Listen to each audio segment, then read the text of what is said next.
let's get started.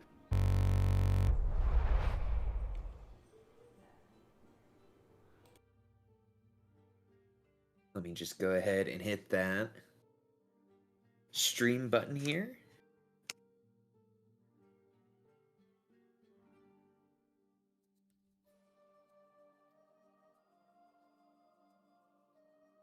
And Nopal, I'm digging the music. I like it. Yeah, I'm not gonna play Grease. Oh man, it's Summer Lovin'. That's my shit. Also, my shit is meatloaf. But we're not here to eat meatloaf. We are here for points of DM inspiration.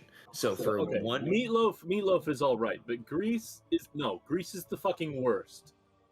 Like, I'm gonna make sure that I'm on the record for this part. Grease, worst musical. You're the one who won. Yeah. okay. Yeah, Well, then what is the best musical in your mindset? Oklahoma. Okay. Oklahoma's pretty great. Give me a minute. I'll think. I like musicals, so I'll think what my favorite one is. Okay. Well, for a point of DM inspiration, who would like to give me a recap of what happened in our last session of the Wild Beyond the Witchlight?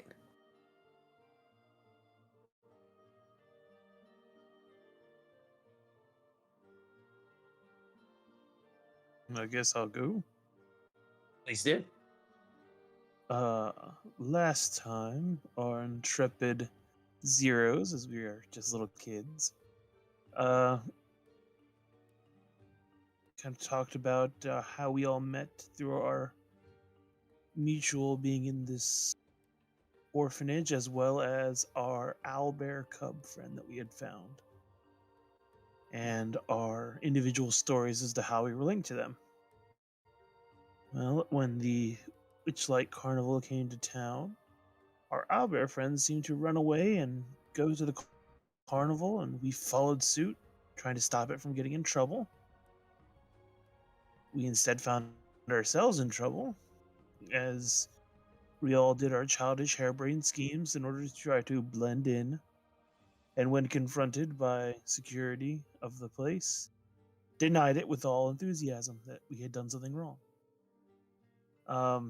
This didn't work out particularly well, but once it was found that we were actually there to try to help a friend, the mood seemed to change a bit, and we were taken and given passes to explore the carnival itself. And we all sat around and did carnival games until we got enough prizes to go listen to the tale to be told by Storytime. I believe that's where we ended. Absolutely. Please take your point of DM inspiration. Only thing there. What is happening?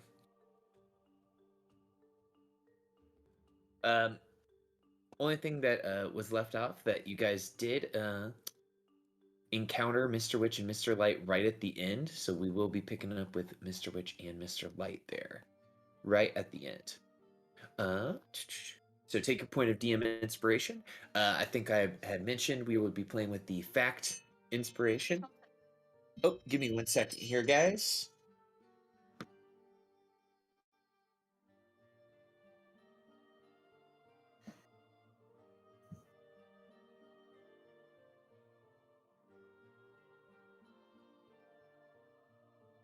Hey guys, I just gotta quickly rock my baby. So while I am going and rocking my baby, I want you guys to think about for your factspiration question. If you do not check it out on the Discord server, please tell us something the party does not know about you. So I'll let you guys marinate that on in a second, and I will be right back.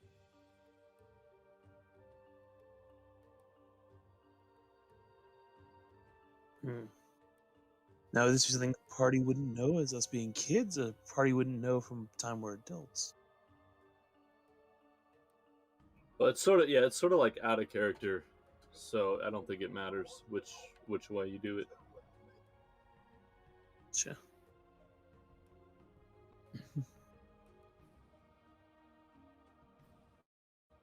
Now, since we're streaming and we don't want some dead sound, how's everyone doing? I mean, I've been good. Good, good. Pretty good. Long week. Didn't really. Still not technically done with my week, but that's why I wrote that really short and sweet summary for Orf. For the homework. Good Yeah. summary. Good summary. Yeah. I noticed only 2 people reacted to my new PFP. You guys want to check out that profile pic? Is that you guys like that? It's disturbing. Yeah, it is. Yeah, but it's juicy. It's something.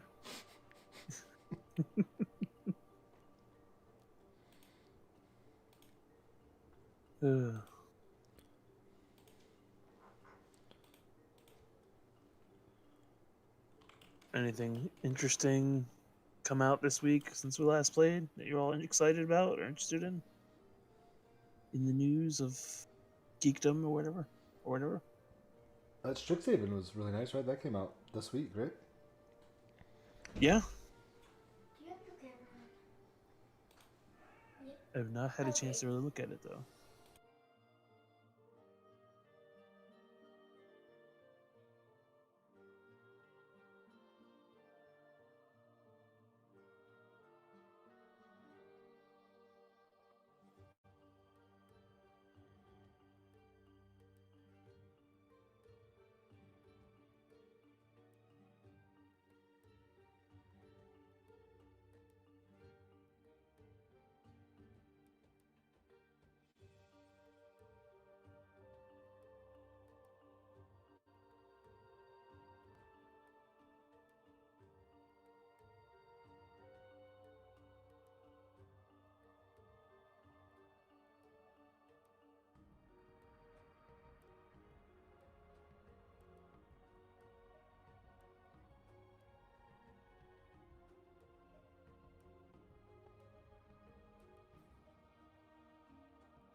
Mm-hmm.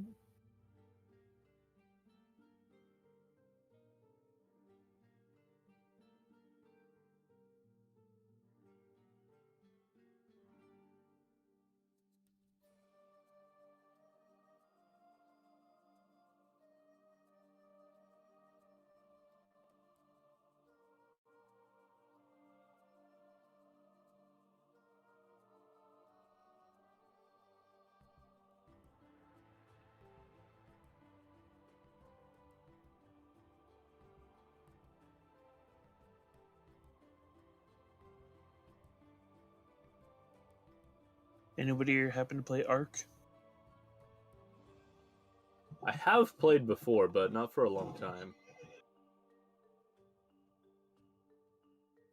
I want to Thank try you to get. for being patient, everyone. It's all good. Okay. Now that we've given you guys an extra few minutes to think about your Faxpiration question, for 1 point of Anybody Faxpiration, here happen to 8 play Ark? at right now, a D4 Bardic Inspiration dice that you can use in this session only on an ability check, attack roll, or saving throw. Please tell us something that the party does not know about you, and we will start with Fier. So believe it or not, Fear really likes food. But you guys would have never known that unless I told you. But yeah, she really likes food because when What? she was cast out when she was younger, food was hard to come by. So anytime she has a chance to eat food now, she hops at the opportunity. Please take your point of Faxpiration, and if you all will notice, I will use the Fear Hops token here. We can mark that we have a Bardic Inspiration dice, and it will play a nice little fancy animation on our token. So it's a D4 or a D6 right now? It is a D4. Damn. If we wait until after the time skip, does it magically become a D6? No, it does not. Extra damn. All right.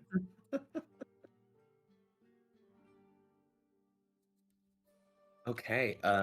Well, as they say, the raised nail gets hammered down. So, Skarak, would you like us to tell? Would you like to tell us something that we don't know about your character?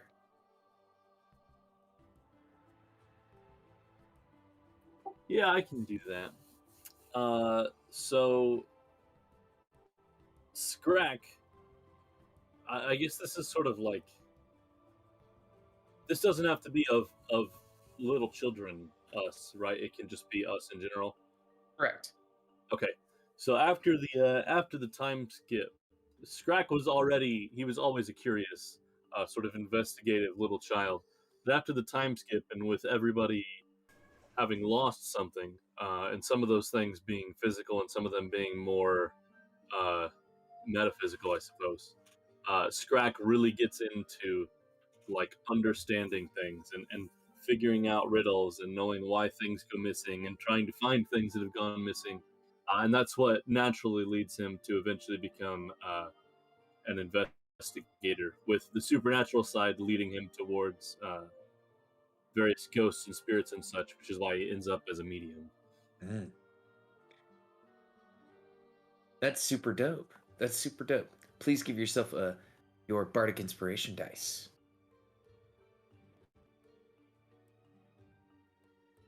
And Skarak, would you like to nominate who should go first, or who should go next? I should say.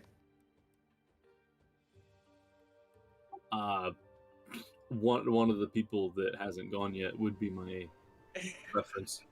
Yeah, that's fair, but I'll go. Pally actually did eat that pie. Not Juniper.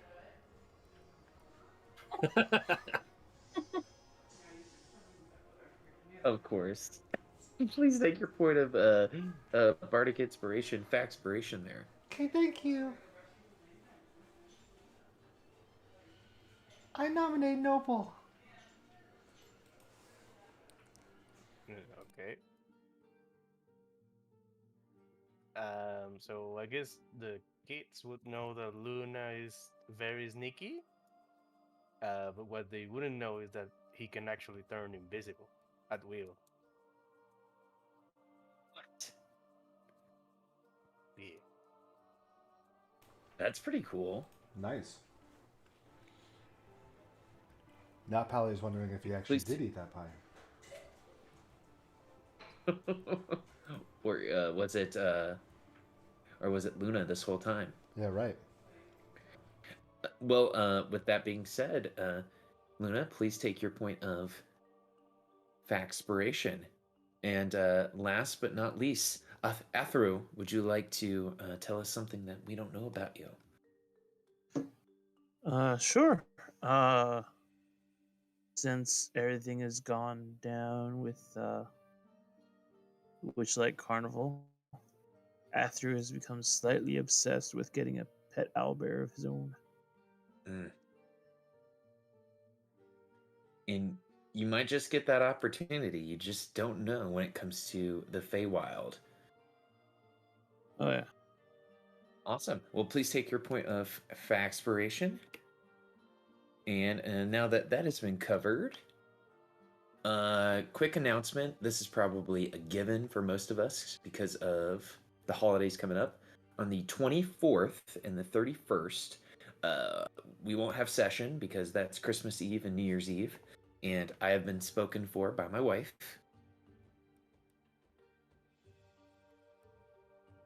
Hopefully that is not a huge issue for everybody. I don't think so.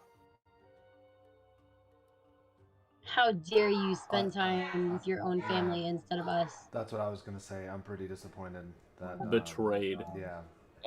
I think I heard Nox. I think I heard your wife say Pally. In the we background. have a new dog named Callie. I just want it to be really confusing.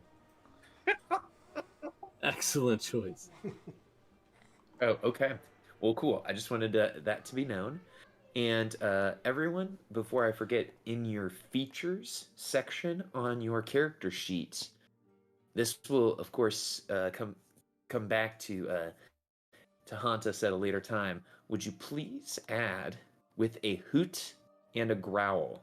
Here, I will put that in the chat here in Foundry. Please add with a hoot and a growl. In our features, is that what you said? Yeah, with what it does, you're not sure. It's just with a hoot and a growl. Please add that to your character sheet. Active or passive? Or is it a class? This would be a passive. It just exists.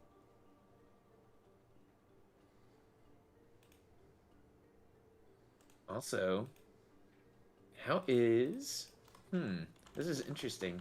3 of your tokens, the little bardic inspiration animation is playing, but on 2 of them, they are not. Well, that has nothing to do with us. But anyways, with a hoot and a growl, with that being said, we are ready to go back into session 0.5.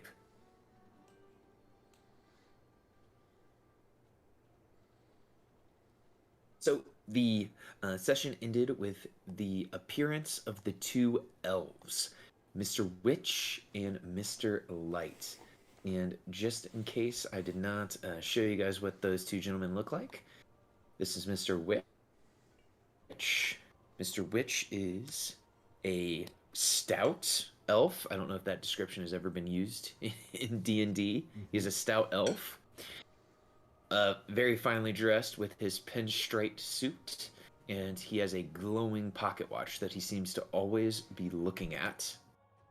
And almost the exact opposite is Mr. Light, who is they appear to be the same race of elf, but he is dressed in a harlequin costume. And he appears to be holding a fantastic weather vane. That is kind of the wand scepter he is holding. They have been led to where you guys are hanging out at Candlefoot's caravan. And they both appear to be stern and stoic, but not at all intimidating or coming at you guys with anger. And as they approach, with a voice like golden syrup, you hear, "Here now, what's this?" This is coming from Mr. Light, accompanied by his stout elf friend, Mr. Witch. You hear him say, "Naughty trespassers." And as they approach you guys, Mr. Witch will ask you all, "Now please tell me, what are you all doing here?"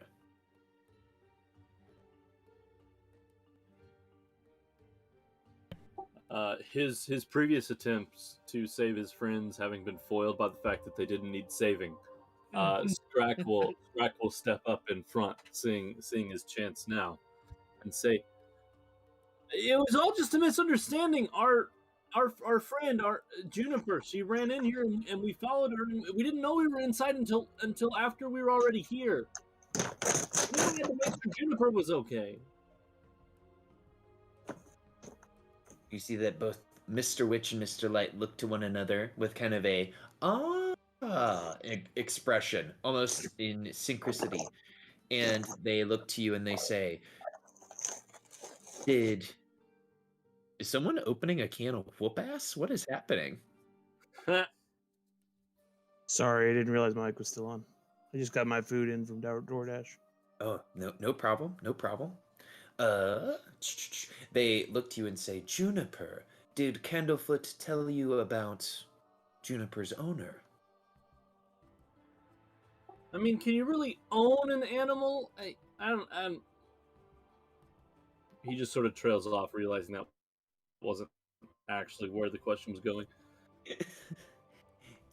They will look to you and say, "Yes, Juniper's owner, Barnabas Moonshadow, entrusted little Juniper to Candlefoot to which Juniper ran away very quickly. We are glad that you brought Juniper back. Barnabas. I like that name. But why did he leave Juniper then? If he owns her or whatever. You see, us creatures that have been touched by a different plane. Myths might be a little above your head now, little one, but you'll understand it soon.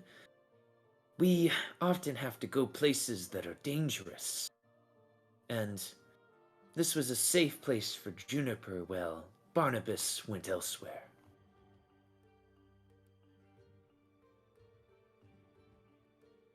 So he just abandoned her? That seems... I mean, but she's so nice. They look at you with kind of like the look of an adult that gives a child about how cute. They'll understand when they're older, and they laugh a little bit and they say, "No, they didn't abandon Juniper. They just made sure that they were going to be safe." But what's got Juniper in dangers? Oh. Where Barnabas was traveling, it's a place known as the Feywild. And Oh, that sounds very wild and crazy. it is that and so much more. It's not a place for little Juniper to be on their own if they were to run. Whereas here, where you all live, that's a safer place. That sounds cool. But if Juniper has an owner or somebody to look out for her, why would she want to run away? Well, let me ask you this, little ones. Do you all stay right next to your parents all the time? I don't have Fear parents. just looks down really sad because she's not allowed to see her actual parents anymore, and she just starts to cry. And they say, yes, you see, sometimes you can't be right next to your guardian. Arthur's gonna, Parents have to make hard choices. Arthur's gonna shapeshift into a look like an old man again and say, I don't need parents. You're your own grandpa. Hi, And- Grandpa. Mr. Light will look at you all and say, "You all are such an interesting bunch of children, and an even more interesting little doll." And Mr. Witch will pick you up, Pally, and spin you. I will allow it. Mm-hmm. Whee! Careful, Polly. Don't miss any buttons. What? Did you say don't miss any buttons? Don't lose any Oh, buttons. lose. Okay, yeah, Lose. yeah. Okay. Mr. Light will put you down, Pally. And as you guys can see from his token mold, he is very irritating. The pedestrian Mr. Witch will say, "Now don't worry, children. We have tracked down Barnabas to make sure that he keeps a closer eye on little Juniper."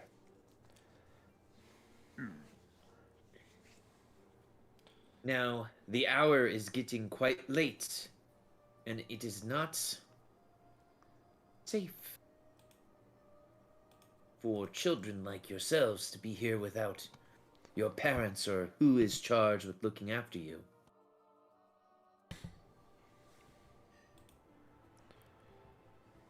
I insist that it's time for you all to leave for now. But what about Juniper?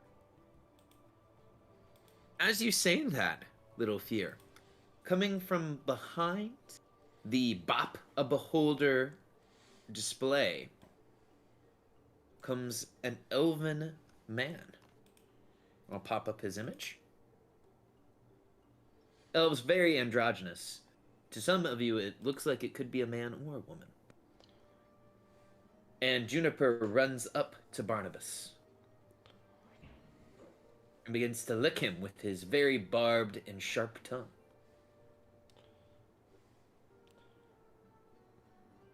Pally looks to see if he has a pie, if that's why she's licking him. You're looking to see if he has a pie? Yeah, does he have a pie? Give me a perception check to see if you notice any pies on him.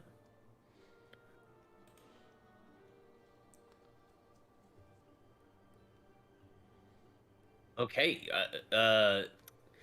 you look at him, and with your pie senses, some might say that you have a preternatural disposition towards pie.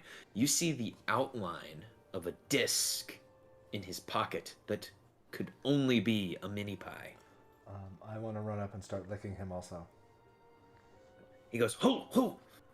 What is this? Mr. Witch, Mr. Light, what is this? What is this creature licking me? That's Juniper. No, this other creature. This stuffed creature. Hi, I'm That's Pally. our friend Polly. Wanna dance? I'm not one for dancing with children, but okay. And he will enter the dance state, brought to you by the dodge action. Yes. As he is dancing with Pally, the two elves look at one another, maybe a little exasperated, and they will say, "Children, we insist that it is time for you all to go. I'm sorry that your experience was so short. And we're sorry, little Haringan. We know that short jokes aren't, kosher for your people." What are you talking about? I do not care. I just want some candy. And as you guys look, you guys do notice that Thea is noticeably shorter than she was before. Wish I could see what it looked like in the Feywild. That sounds cool. I want to walk up to Mr. Light's pants and start eating them because it looks like a candy cane. Nice. Please give me an acrobatics or athletics check as you try to eat his pants. And while we're dancing, I'm now going to try to steal that pie.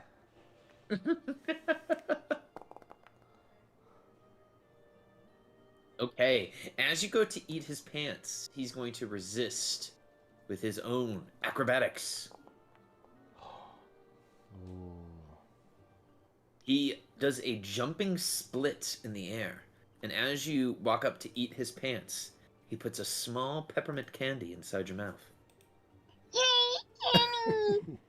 He says, "I've seen that look on Haringans before. They'd get confused with my pants."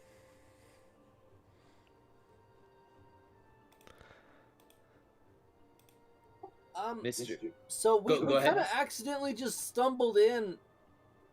You keep saying that you'd like for us to leave, but I don't really know where the entrance and exits are.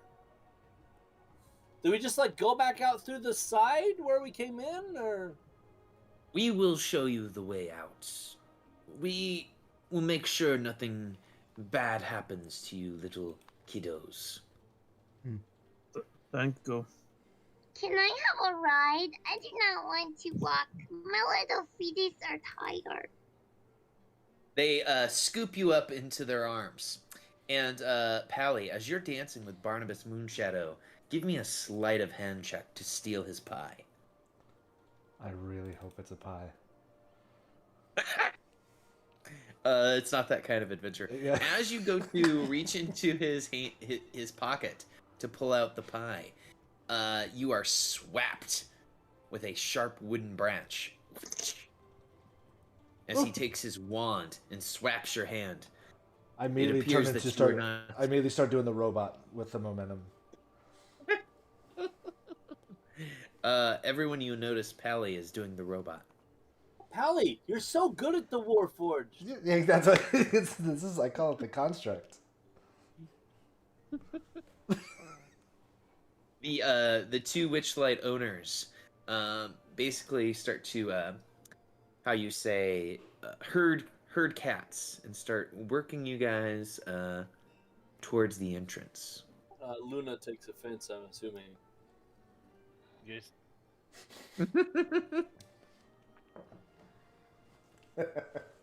As you guys are being herded towards the entrance, you know Oh, you see he some of the herded me. you see that you kind of made friends with on the way out.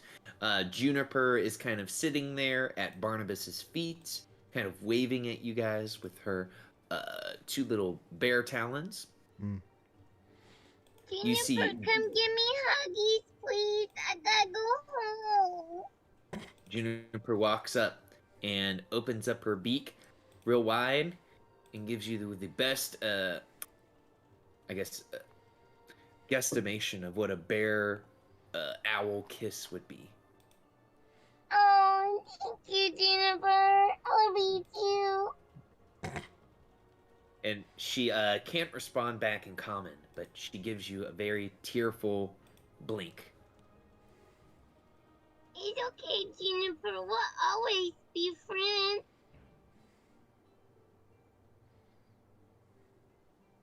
Juniper gives you a nice loving peck and a little nibble with her beak. Fear's gonna take part of the chewed on peppermint candy out of her mouth, and with it all sticky and like this pinkish shade now because it's just kind of all melted together, she's gonna hand it to Juniper as a parting gift. Here, Juniper, this is for you. You see Juniper take the peppermint and instead of putting it into like her mouth, sticks it into one of her feathers.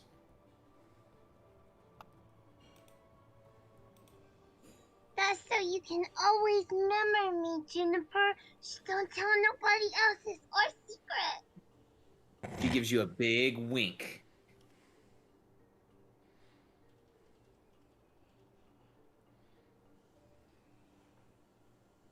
As you say your goodbyes to Juniper, does any of the other PCs say goodbye to any of the people that you've met, or any actions as you guys are exiting the carnival?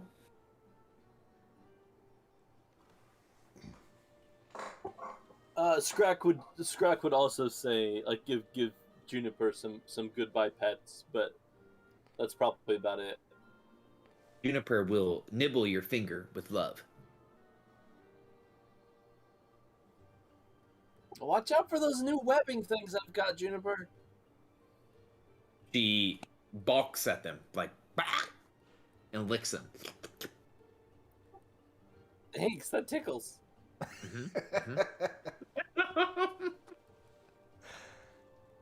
Okay. I'll give Juniper a nice scratch under the chin, and then I'll go pet the displacer kitten, and then Little go say star. bye to Stinky. Mm. Because he probably doesn't get much like. Because being a big, stinky, weird animal.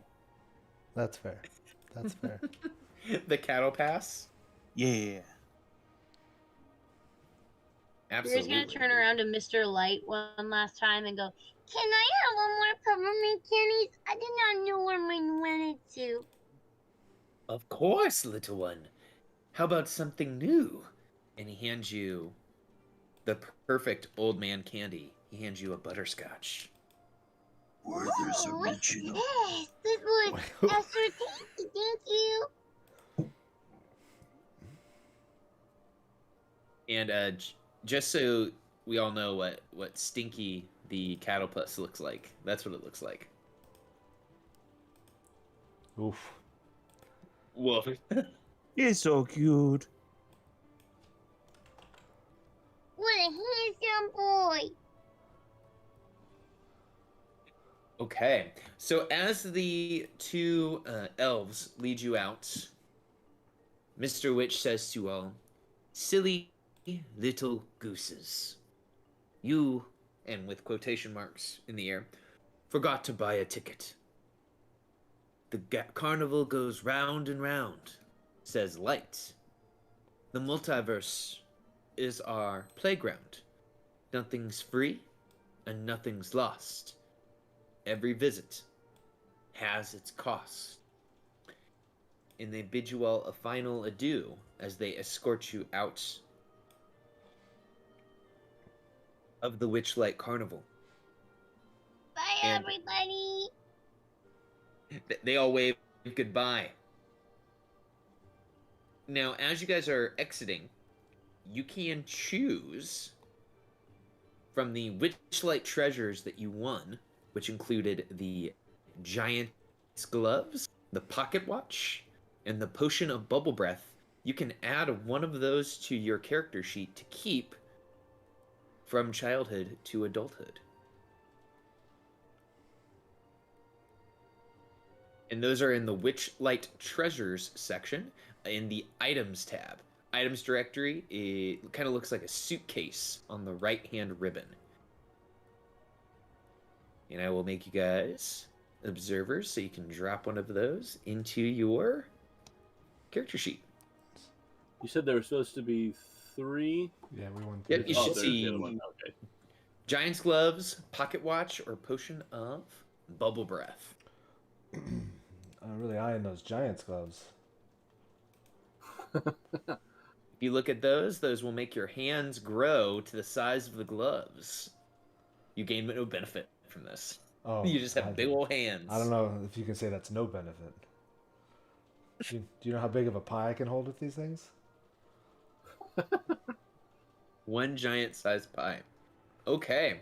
Well, this kind of transitions us from session 0.5, since you guys have exited the carnival, to our time skip to the 16 years between our childhood adventure and our adventures as an adult. So my first step, I need to advance the year a little bit. Oh yeah. Where did to you say these items were, 1496. by the way? They are in the items directory, which is it's the 4th tab on the right-hand ribbon under the Witchlight Treasures Got it. file folder. All right. Mhm. Is everybody okay with me grabbing the giant gloves? I don't want to.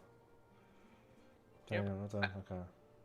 And they are put up in such a way that you guys could all take the Giant's Gloves. One person could take them. No person could take them.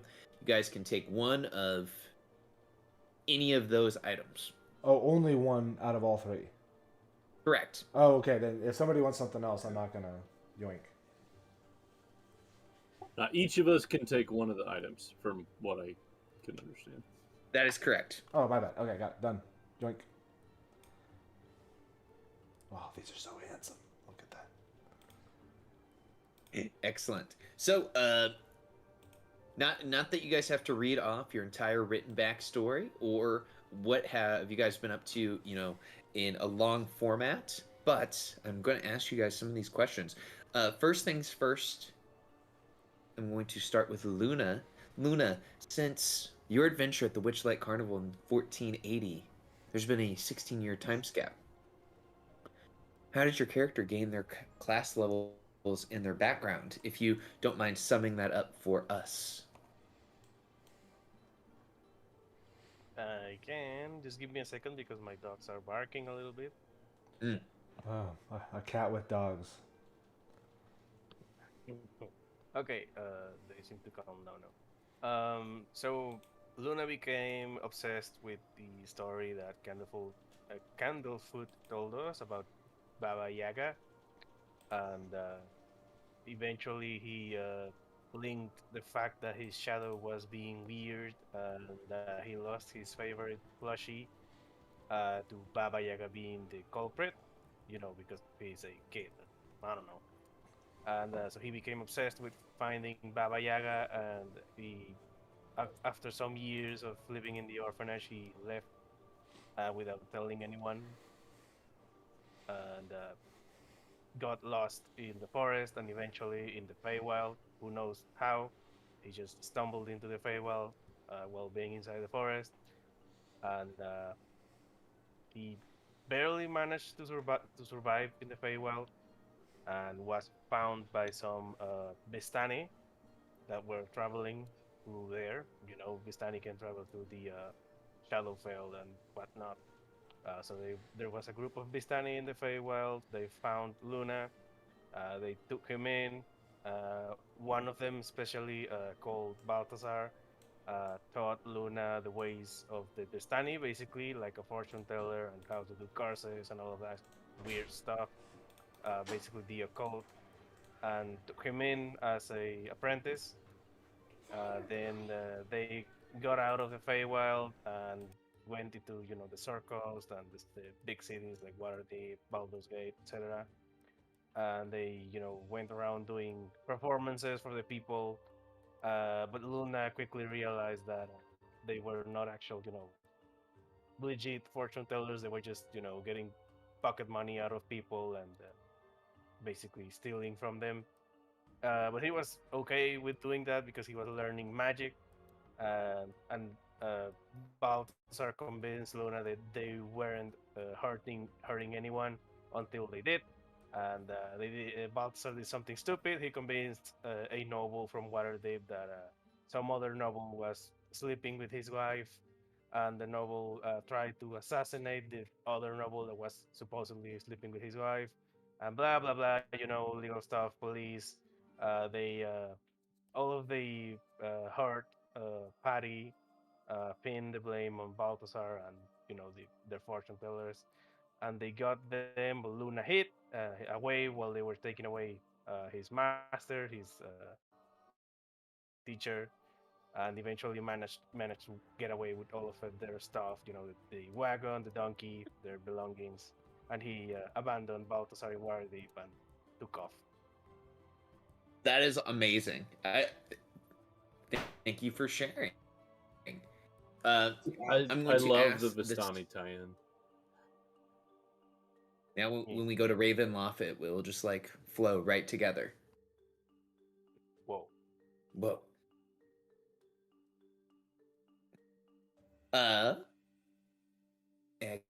Excellent. I am going to ask the same question of Scrax. Scrax, if you could just tell us what you've been up to in the 16-year time gap that gave you your class. All right, I'm just gonna read that part from my backstory bit. So I'm an investigator medium. My background is investigator from Van Richten's. So I'm investigator. During the family's unexpected visit to the Witchlight Carnival, all lost something. Many of these losses were supernatural in nature. Driven by this, Scrack's already curious nature matured into a need to solve problems and answer riddles, with his fervor to find such occurrences appearing to the outside to be uncomfortably close to paranoia. Spurred on by the supernatural nature of the curses and the losses that his family experienced at the carnival, Scrack began to delve into the mysteries of the paranormal and metaphysical. Before long, he was in regular contact with ghosts and other spirits, using their observation and knowledge to complement his own. Scrack would often disappear for like a month or two at a time, but always come back to the family until all that anyone knew was that Scrack left, saying, "Hey, I'll be back. Might be a little bit longer this time, but I'll be back before too long." And then no one saw Scrack for like a decade until he finally managed to catch up with everyone. However we do that after the time skip. Okay, perfect. Well, Fier, after hearing about your two childhood pseudo family / Goonies teammates, what were you up to during that 16-year time skip? All right, so it's important to note that Fear was gifted her magical abilities as a young child, and that's what caused her to be cast out from her own village when she was young. So from the time that she was young until the time that she went to the Witchlight Festival, there was only like one small like use of magic that she didn't realize that she could do, and that's what caused her to be cast out. So she doesn't know how to use the powers that she has until after the festival. She snuck away from her pseudo family because being surrounded by ladybugs all the time really it really is it's annoying to a lot of people, you could say. So Fear felt like she was just this center of annoyance for a lot of people. Like anytime she was around, people would just be swatting the ladybugs away, and so she just felt like she was unwanted, which caused her to sneak away from the family. And then when she was originally separated from her village when she was younger, she was just wandering the woods looking for food, looking for just shelter. And she found a satyr named Liel, who just, taught her how to steal and to get food and just to be a fey trickster. Because little did she know, Fear had wandered into a Fey city by accident, and that was where she met up with her family.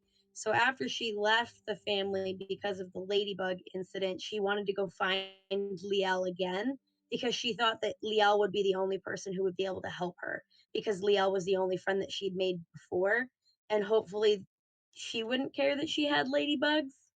So she goes to try and find Liel.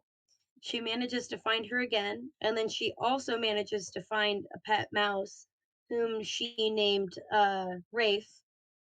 And Rafe is lucky enough to be super excited about the fact that Fear has all these ladybugs because he just hangs out and eats all of her ladybugs for her. So now all Yes. these ladybugs just kind of hang back a little bit instead of like swarming her. So she's not like disgustingly covered in ladybugs.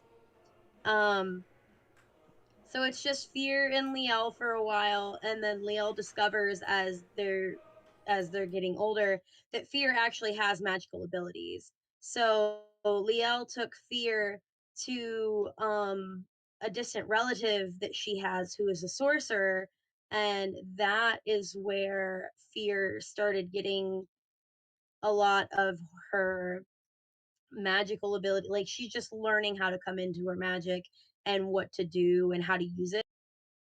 So from there, she's just training under this family member of Liel and learning how to use her magic.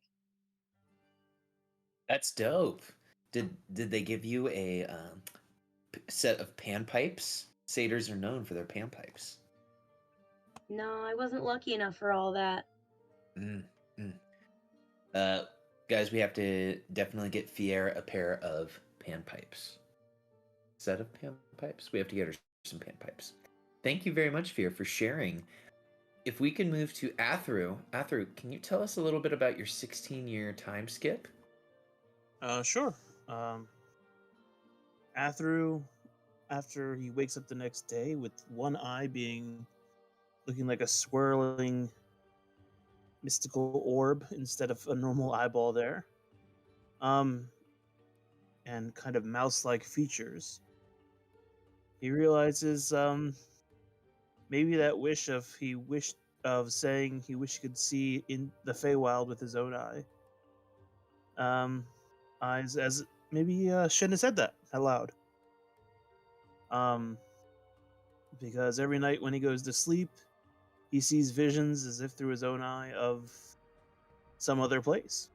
So, combination of this and him being a little bit ashamed of the fact that his can't change back to his truly normal, his base form anymore without having a mousy-like appearance, which for a changeling is kind of embarrassing because they're supposed to be really good at changing. He started feeling a little more distanced and a little more like he didn't quite fit in. So he spent more and more time out in the deep woods, which was closer and closer to the kind of things he was seeing through his eyes every night. So eventually this led him to find and stumble upon a portal into the Feywild itself, where he spent what seemed like many years there, learning just to communicate with the trees and the animals, until eventually he found his way back and just decided to stay in the woods for a while, but recently he's had inkling to come see his family again, and is kind of trying to make his way back home. Excellent. Thank you for sharing. Okay, last in the group, but definitely not least, Pally. What were you up to? No. Least also.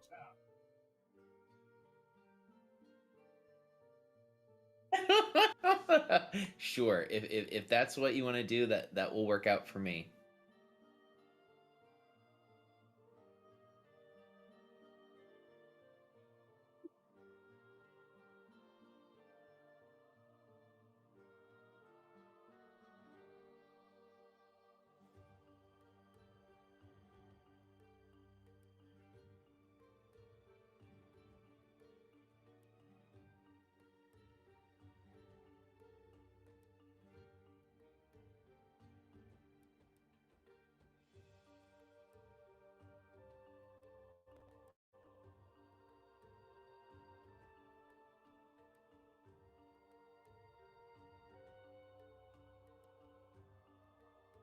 I'm imagining there's a Faerunian bard who kind of sings songs similar to DMX, and you were playing like the Rough Riders anthem for the young kids.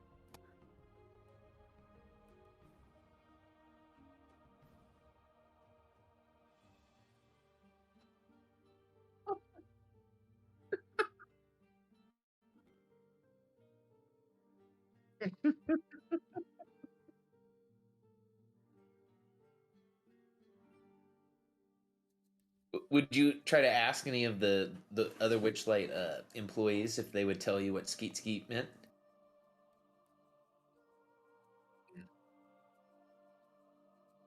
That I feel like we should we'll mark that as one of your character goals. Excellent, excellent. Okay. Well, I wanted to know that, guys, and for the other things, I'm going to read your documents. But for right now, I think it's time to begin the story. Now, as mentioned, it's been 16 years since your family basically had their last great adventure in the Witchlight Carnival. And you all lost something that day. And you've come to grow with it and deal with it. But memories of that lost thing have started to basically punch at your psyche and make its way to the forefront.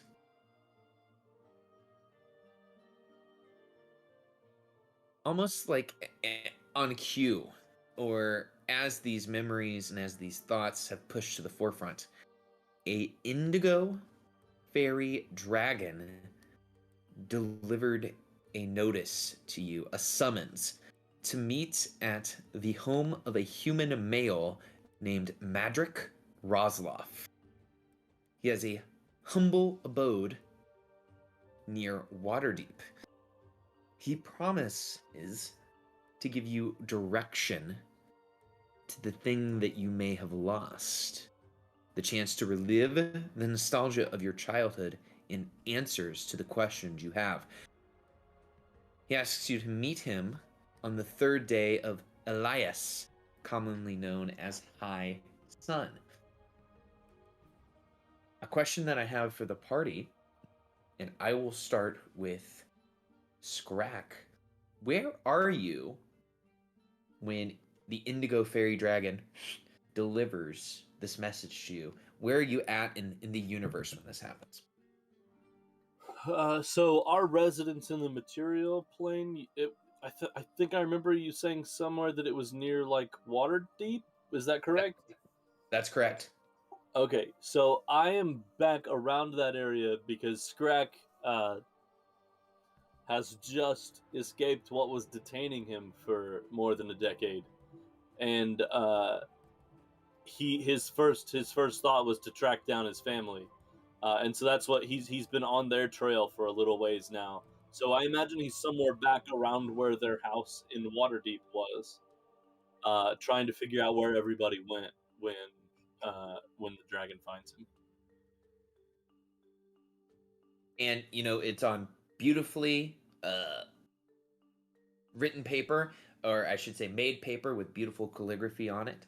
And you can see at the bottom it's addressed to you, but it's almost like he's CC'd on the message the other members of your family, if that makes sense. Okay, yeah. Cool. Fier, where are you when you receive your summons from the tiny indigo fairy dragon named Napkin? I love that this dragon's name is Napkin. That makes me so happy. Mm-hmm. So when Fear was younger, she had antagonized a witch, and it turns out that this witch was actually a brass dragon, and that's how she is a draconic bloodline sorcerer.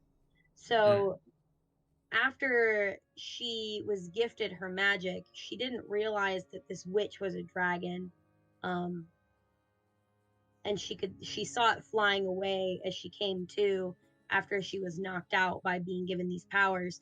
So she at some point decided that she wanted to try and find that dragon to thank him for giving her these powers, but at the same time to discuss why the dragon felt it necessary to give her these powers that the dragon knew would make her be cast out of her family. So it was almost like a vendetta, but like saying thank you, and she just has mixed feelings about the situation. So she's just been slowly trying to wander further and further away from the town of Waterdeep, where she has come to call home. But she mostly just wanders in the search of this dragon and the search of the next, thing that she can pull money in from. She just wanders mostly. She calls herself a fellow trickster. She's very sneaky, but she's just wandering the wood trying to find this dragon that did her wrong but also did her right, question mark. Absolutely. So yeah, you would basically wander trying to find this brass dragon, and Napkin would appear with this message for you that basically it gives you the summons, and you see that same CC at the bottom of the message that has your family's names written at the bottom.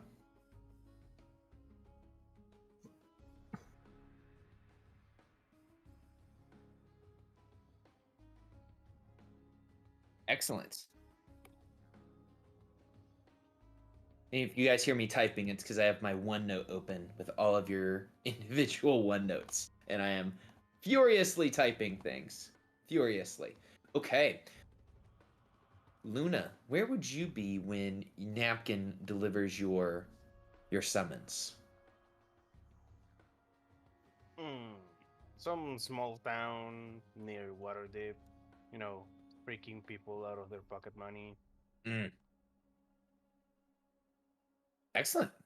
You would get the same message. You would get your large letter that has your summons and some promises to maybe help you find the plushie that you've long lost. Is Pally your plushie? No. Okay, alright. I want somebody to stick a sword through Pally's head so that it comes out the front at some point, and then Pally can be your unicorn plushie. Whoa. That's metal as hell. I have the hit dice for it. They hate that. You realized that your plushie was the friends you gained along the way? I've seen this movie. Hold on a second. Is this Stand By Me? Yeah. Are we playing for Stand By Me? Do you guys want to see a dead body? Stand by story me. Nice. Okay, so Athru, where would you be when you receive your summons from this Madrick Roslo? More than likely, I would be just kind of on the front. If I'm in town at all, it'd just be like picking up some goods before heading back to the woods. Excellent. So, you would hear the kind of the wing beat of the fairy dragon, and it's very much like a dragonfly-esque sound, and it would fly up to you with this message addressed to you. Well, hello there, little one. And it would say, of the group of people I've been trying to deliver this message to, you have been the hottest. Ah, well, I tend to like the forest. I can tell.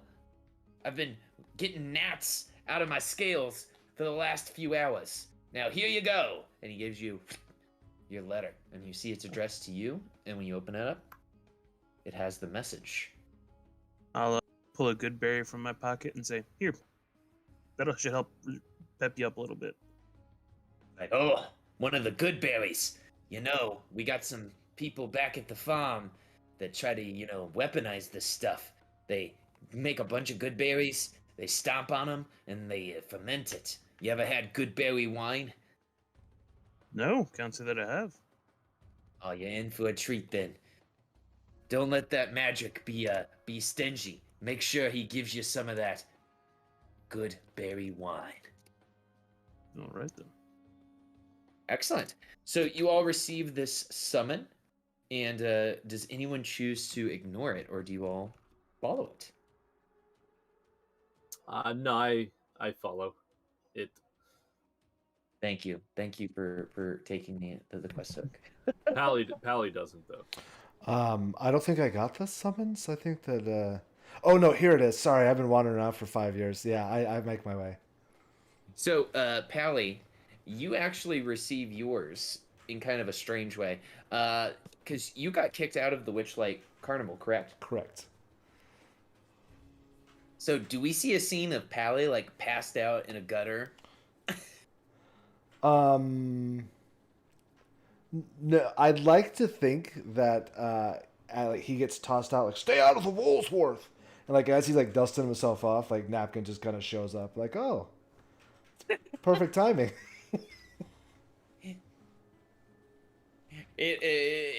And Napkin in this time wouldn't even necessarily be flying; it would just be like Oh, walking just on walking the out. ground. Yeah, okay, then even better. Yeah, just I'm free now. I can just I can just go. And Napkin would look at you and like hand you a kerchief, and basically say, "Clean yourself up. I got a summons for you here." Dust popping off of him. All right, thank you. What's a summons? The master, Madrick, wants to see you. Oh, okay. Just starts walking in a direction and doesn't read it at all. He just starts walking. Hey, it's this way. Come here. Okay. All right, he just turns around and walks that direction. Man, he always makes me do the hard jobs. He gets to stay back at the pumpkin farm with all the sexy pixies, and he makes me go out on this crazy adventure to find the miscreants. Not a miscreant per se. But would you say that you're not a miscreant? I don't actually know what a miscreant is. That's a pretty big word. Don't worry, you'll need to use some of them here coming up soon. And you best break out your dictionary scroll. Vapax. And we kind of cut away from that scene and of them kind of like arguing about these words. And yeah, let's see here. What's the best way to handle this? Could everyone roll me a d20?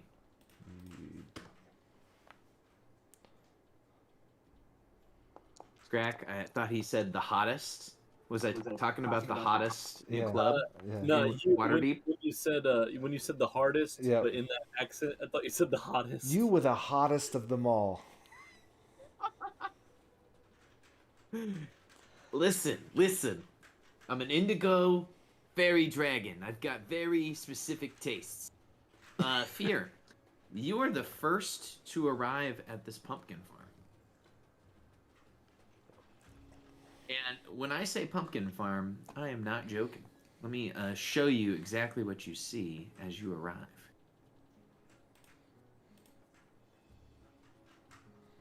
And as you kind of approach, you see that there are giant rats, raccoons, and badgers kind of running around, being merry. And you also see that there are tiny, flying, humanoid-looking creatures that you would recognize as pixies flying around, watering the plants. Oh, nice. So Scrack is a ratling, so he's also basically a giant rat, but he stands up on 2 feet instead of 4. How similar do I look to these? This is a very much like a goofy Pluto situation. Okay. Oh, okay. wow, that's messed up. I guess Scrack comes in and says, "Gosh, look at all these." So, Fear, do you do anything with the information you're given here? Do you kind of just wait around?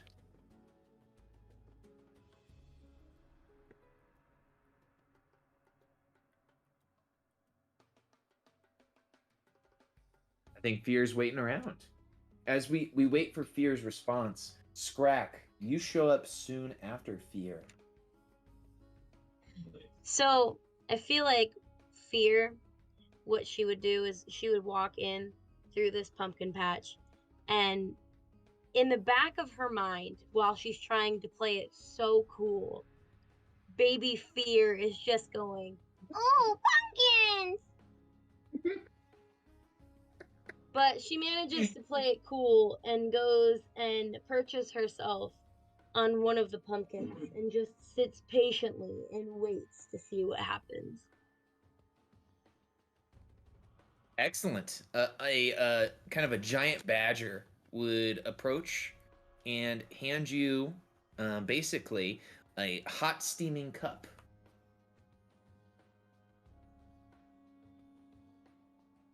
Do I think it's safe to drink this hot steaming cup? Go ahead and give it a sniff. You can make a perception check.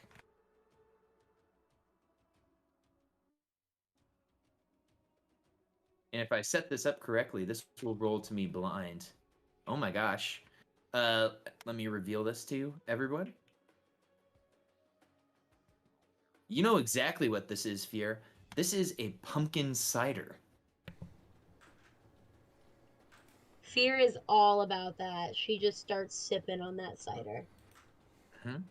The small badger looks at you kind of with a strange expectation and holds out one of its paws.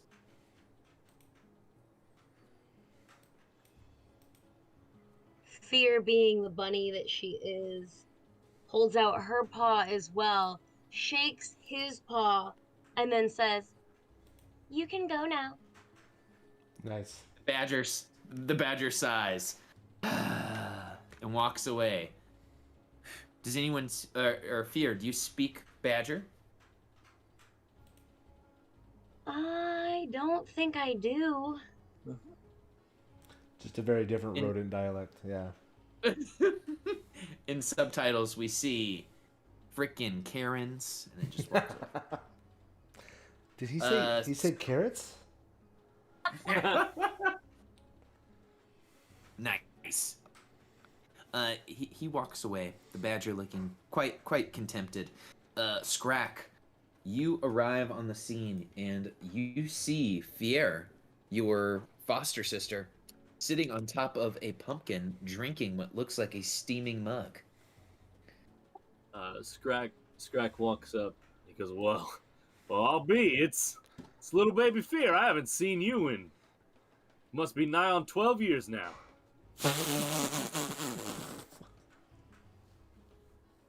Fear just kind of stares at him wide-eyed for a second, not really expecting to see family, but at the same time, she felt like this is what was gonna happen. And she just can't really say anything. She just continues sipping her drink. Look, I know I said last time we saw each other. I know I said I wouldn't be gone that long, but it wasn't my fault, okay? Like, there were this. Okay, I was following these missing people, right? And I track them to this glade, and I go there, and there's nothing there. Like, I was expecting. I tracked all of these people to this same glade. I was expecting to find like a monster or some crazy murderer or something, but nothing. There was nothing there, nothing at all, except there were these two trees in the middle of this clearing, right? And I had to look everywhere. I had to investigate it thoroughly, you know. And I walk underneath these trees, and then there was still nothing. And so I go to walk back to town, but the town's not there anymore. Just the people that were supposed to be missing. I guess I walked into the Feywild. I didn't even know you could do that. But then I couldn't get back, so I was just stuck there 12 years. Fear just kind of looks at Scrack, eyes glazing over just a little bit, slowly sipping her drink, and then at one point her eyes kind of clear up a little bit and she goes, "Hi, Scrack." Right, the voice thing. Look, the Feywild's weird. It does things to you sometimes. This is what it did to me. It's good to see you though, Fear. I say, boy. Scrack, as you're standing there, you feel a slight nuzzle about your leg. I guess I look down. As you look down, you see a giant rat. Howdy there, brother. Prehensile pink tail, it is also holding a steaming mug. Immediate investigation check. Yeah, please investigate this mug and the drink that it holds inside. Oh my gosh. This is not a nat 20, but you guys are rolling hot. This appears to be a steaming cup of pumpkin cider. Well, look, I appreciate the gesture, little fella, but I prefer to mix my drinks myself. It nods its head at you, and in the language of giant rat, which I know that's not on your character sheet. I speak a language called Rodentia, which is what it said in Valda's that ratlings and mouselings speak. I don't know if it's the same as just rat though. That's up to you. I'm gonna make an executive decision that it is. He speaks. I respect that. I'm the same way. And he walks away from you. His big old giant rat butt cheeks swaying in the wind. Wow. Why? Why? Please don't do the werewolf thing again. I will not. Okay. Pally, you have appeared.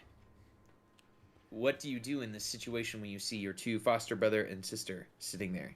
I'll take off running. Hey, Whiskers, Floppy!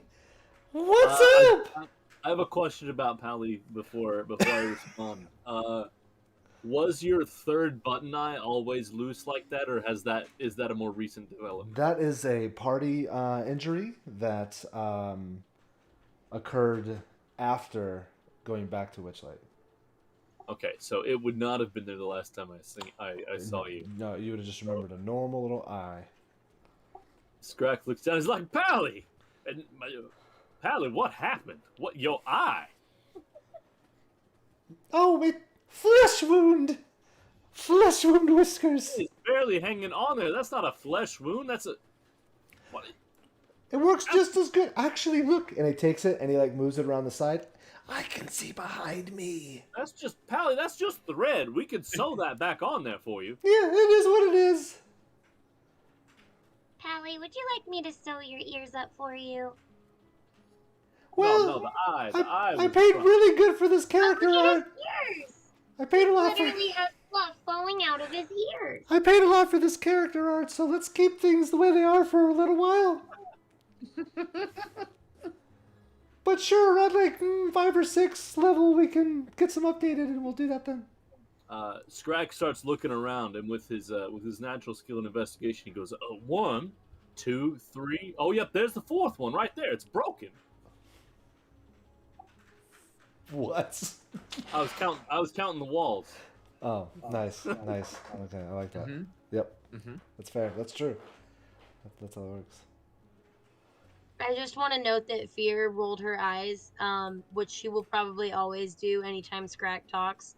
Not because that has anything to do with the fact that I absolutely hate the puns that, Nathan What? makes in real life. That has nothing to do with this. What's a pun?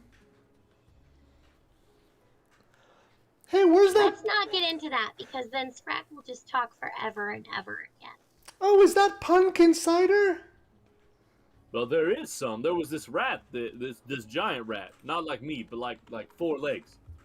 He offered me some earlier. I'm sure we could call him back over here. Nah, I never touched the stuff. I look for visible pumpkin cider stains on Pally. Nope, you will find none. Well, I'll be. You will find none, even with a fourth wall broken nat 20 investigation. As this conversation is happening, Athru, you would come through the forest at this time. All right. So you'd see a medium-sized individual, not too bulky, he's kind of in a cloak, and walks up with that mask on. Nice. So with Scrack's passive investigation, would I know that this is Athru, or would I just think this is some rando?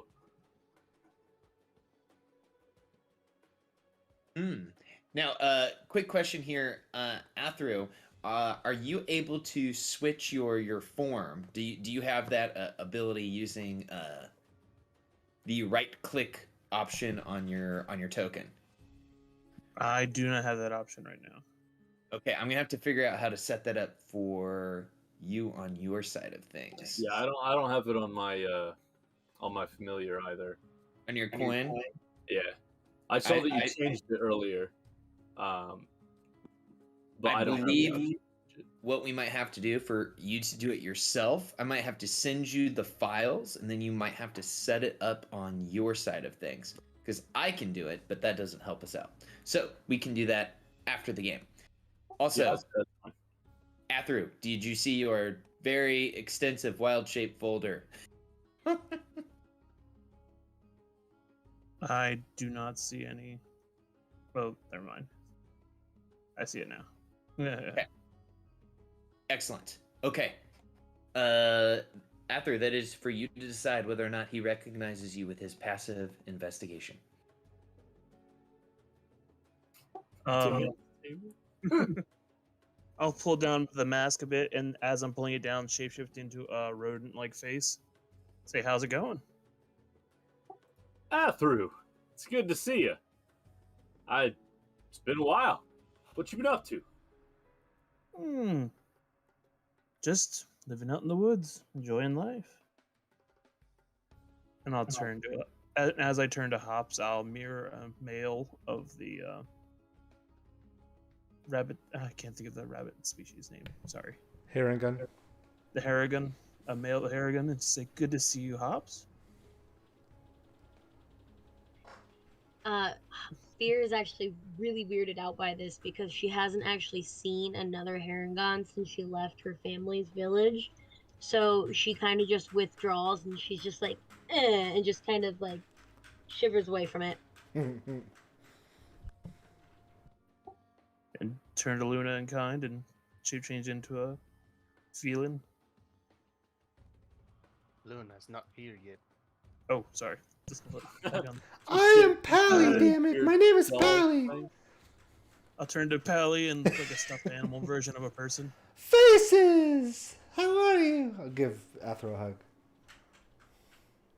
But you'll notice that even though each one I change, the eye stays the same, that same globe. That doesn't change. That green glow. Nice. The kind of swirling colors in that one eye. Love it. At this moment, as you guys are having your encounter, Athru, a creature that kind of looks it's a pixie, is flying towards you holding this large mug of steaming pumpkin cider, is flying towards you to give you one. I'll cast Speak with Animals and say, "Oh, thank you." You're welcome. The master always wants us to greet people with cups of hot pumpkin cider. And I'm gonna lean into him, say, "The little indigo dragon told me to ask for good berry wine." He looks at you, and you see a sparkle in his eye, and he says, "I'll be right back with a bottle. You're in for a treat." Never heard of good berry wine. I've only had very good wine. Well, I was speaking small animal. Oh, you're right. Never mind. Yeah. And he gives you the steaming cup and flies off. And as he flies off, Luna, I believe you would appear, and I can. Yeah. What happens as you appear, Luna? So Luna rolls in his wagon with a pulling creature who he calls a donkey, but it's not actually a donkey. Anyway, he rolls in. Can he see like everyone from the road or wherever he would come in from? Can he see like people gathering? Absolutely. It's not like a hidden grove or anything like that, so you'd be able to see people kind of on the front yard of this humble cottage. Right, so he would recognize, his family, would sigh, these guys. He would climb down and slowly approach everyone.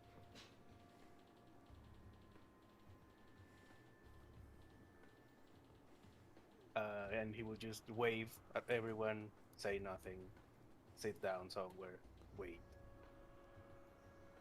Pally would run up and give you a hug. Looks like most of the gang's here. Where's Windy? And like a breath of fresh air, Amara, whose PC isn't here, Amara would float in on the winds. She says, "Just be careful that you don't break the wind that you stir." Break wind. Physically impossible for me.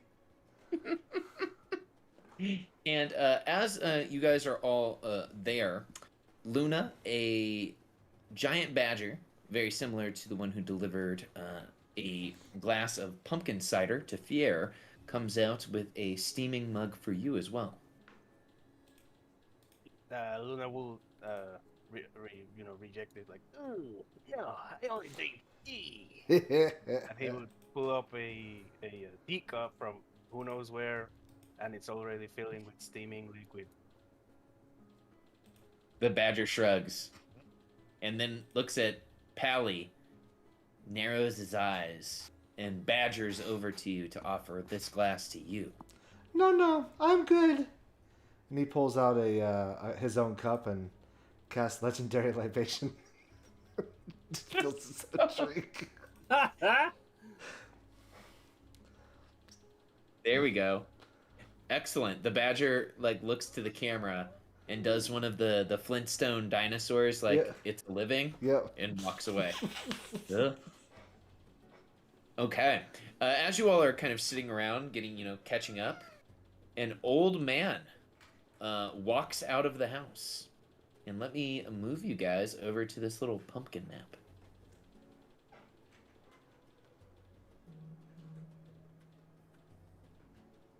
So let me show you guys what this old man looks like.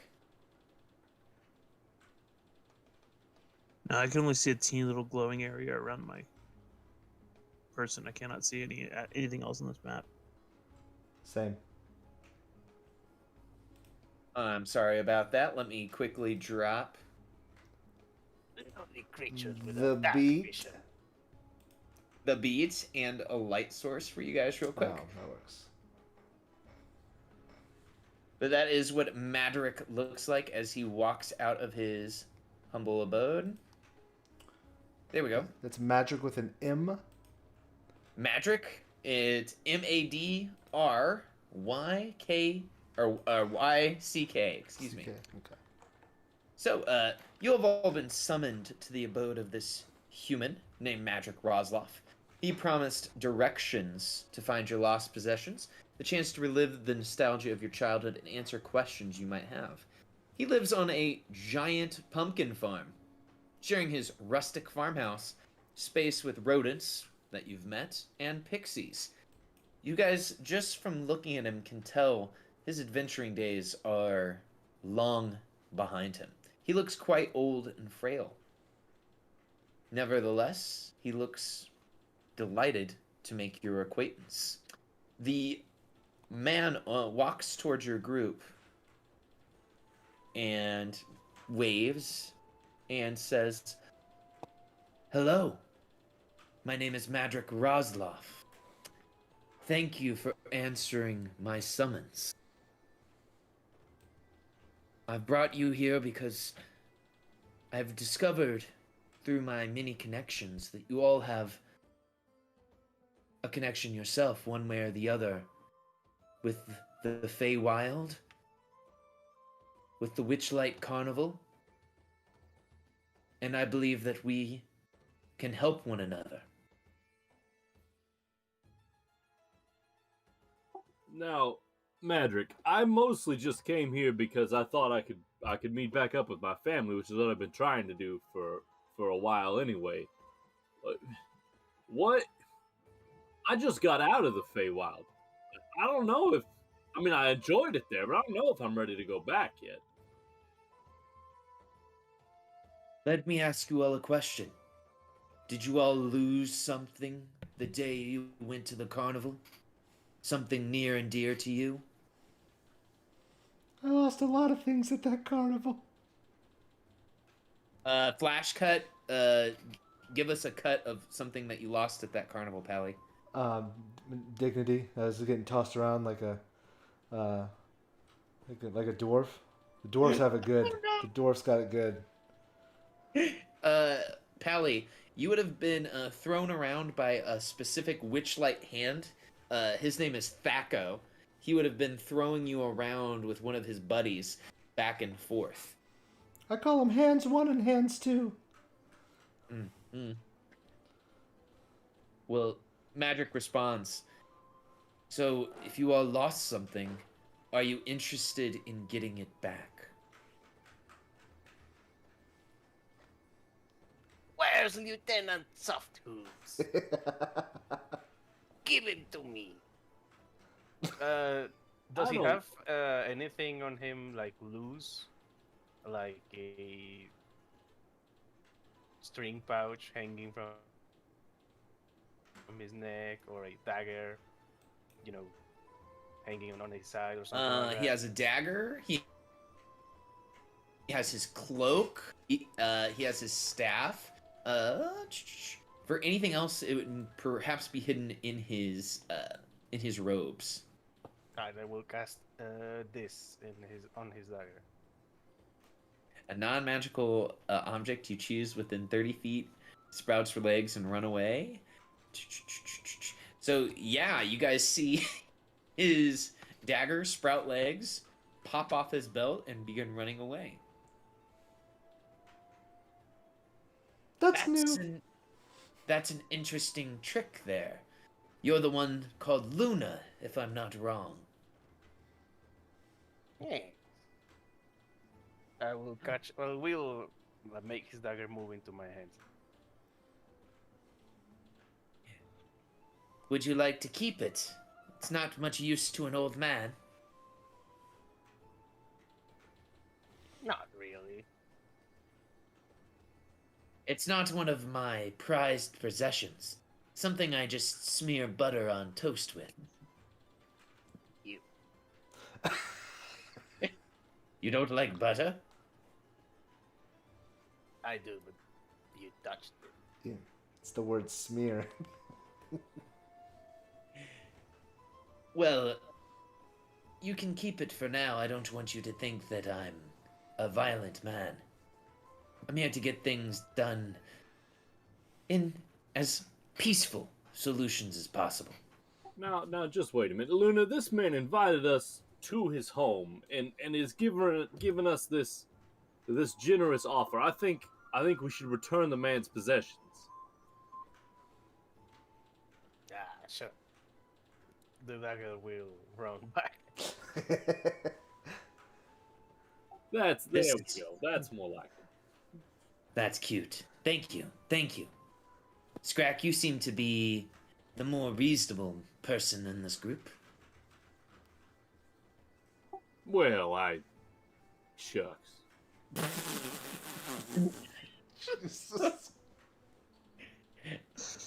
I guess that's just to be determined then. Well, let me cut to the chase then.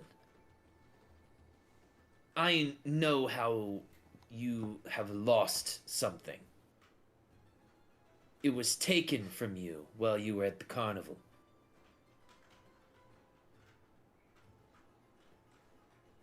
All I lost was my ability to tell a lie, and I mean, honestly, I think the world might be a better place if everybody lost that. Are you sure? I've heard that you're a talented investigator. Wouldn't it be, beneficial to you if you were able to stretch the truth a little bit? Sure, but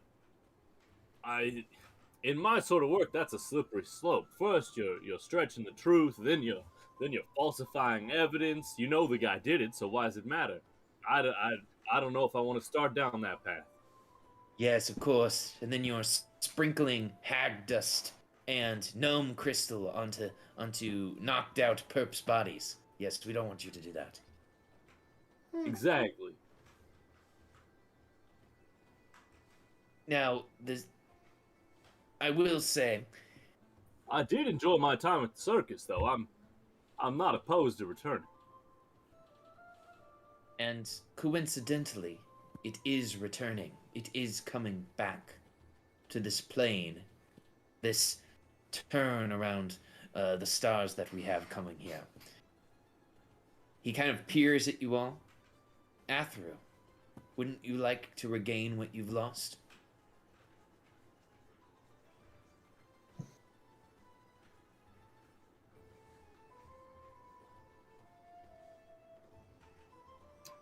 Pardon me, this plane, it's just a traveling circus, right? What do you mean? Technically a carnival?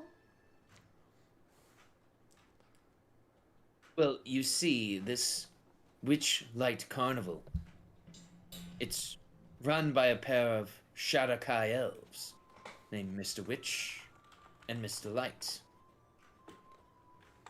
The Witchlight Carnival is almost like its own little domain of delight, where magical things can happen. It bounces around this plane and others, never really having a true home.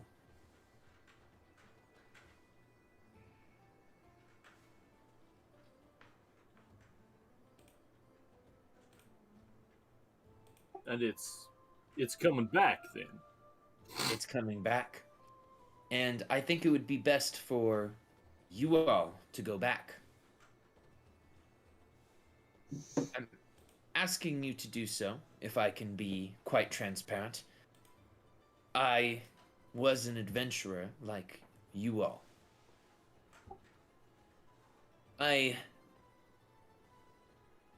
Sometimes this can be... I roll an investigation check to look for arrow scars on his knees. Well, his knees are covered by his knickers.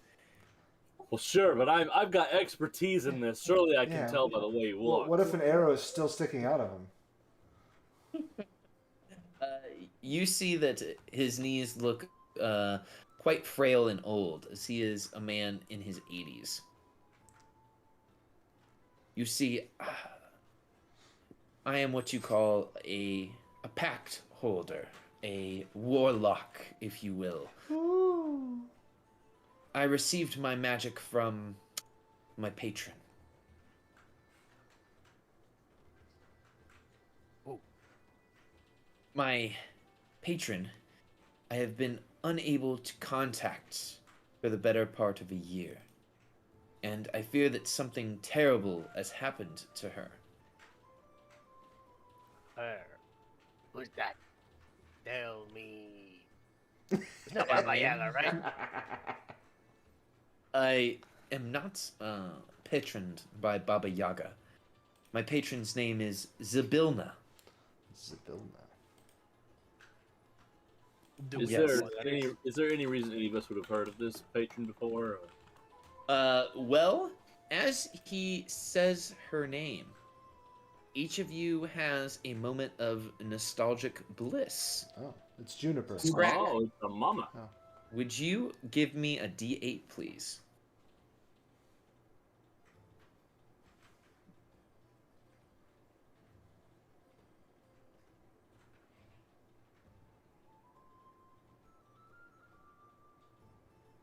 Oh, I don't know if you heard me, Scrack. Can you roll a D8 for me? Oh, I thought you said Luna. My bad. No, you're good. Scrack, you remember as a small child that one of your older family members told you a story of a woman with long white hair who helped deliver you when you were born. Also, that memory makes you think of the woman who helped bring you all together. Fier, will you roll me a D8 as well?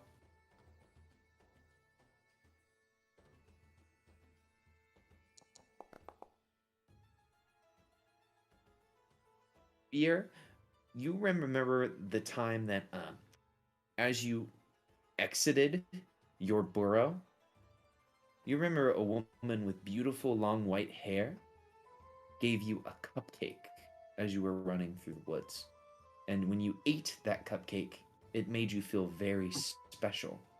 Perhaps causing your your focus on food or your special attention to food. Well, food is just delicious in the first place, so we don't need any more motivation to want to eat it. Especially if it's a magical cupcake given by hell an yeah.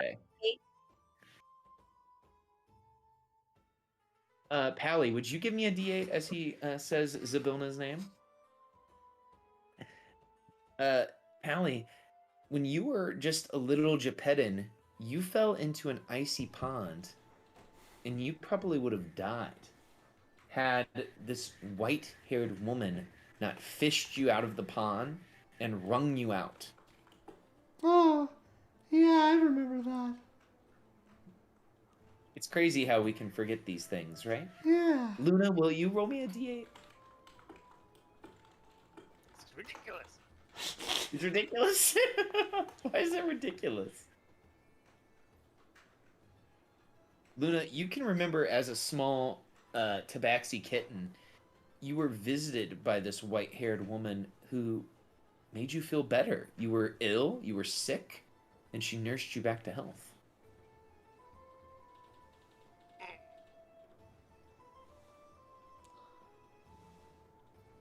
Finally, Athru, will you roll me a D8? All right.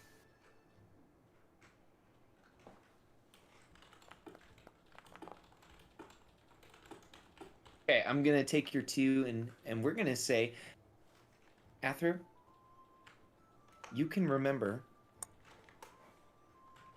as a child, you used to have trouble speaking, just little things. This woman, Zybilna, put her hand on your head, and you have not had trouble since.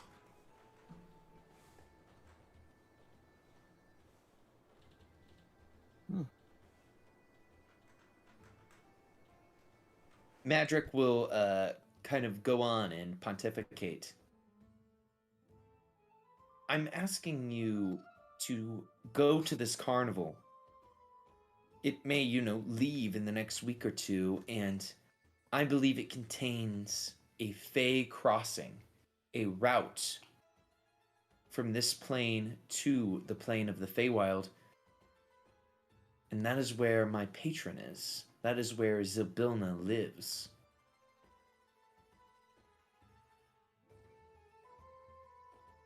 Of course we'll help you.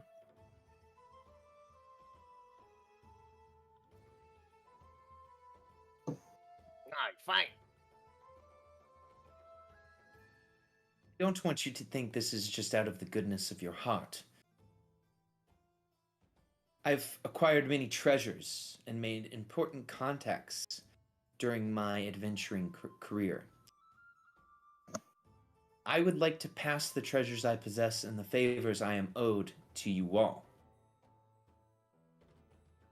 Would the people these favors are to agree to this as well? They will, and they shall. They are bound by a Fey pact that we have made. Seek out Zybilna of Prismeer. Help her, and return with proof that she is alive and well. Upon your return, all of the hard-won earnings of my career shall be yours.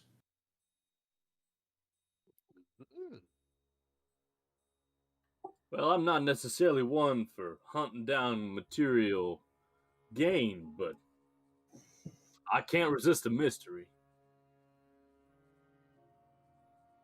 Sounds like a good time to me.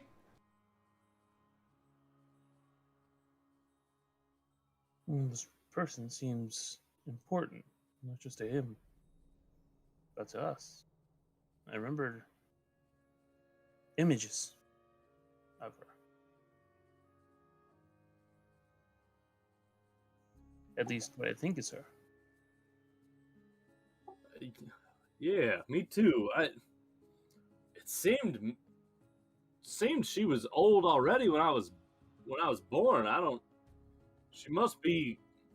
I don't know. There must have been more than we caught on to as kids. I don't know. Madrick will smile and say, Zybilna can assume many forms, and she is brilliant, secretive, and wise. She has appeared to me as many different shapes, forms, and peoples.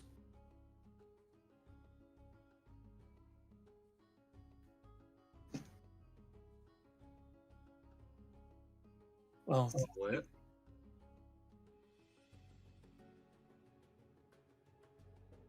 if they can change forms, is there any way to decisively pick them out of a lineup? To know it's them? Zybilna, to most mortals, will appear as a statuesque woman with long white hair, and she has a tattoo that matches mine. And he points to the space above his eyebrow. What will she appear as to me then? That's very interesting. Honestly, I don't know. I'm not a construct myself, so I could only speculate.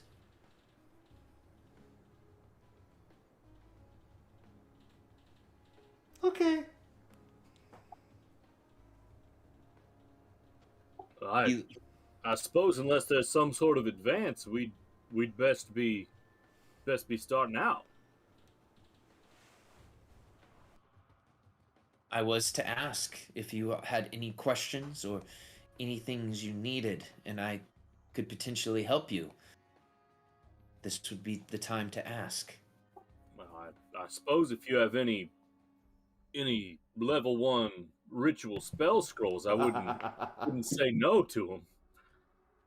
I am afraid those things are all locked up in the chest, waiting for you at the end of this adventure. Oh, not a pact of a tome, then, is he?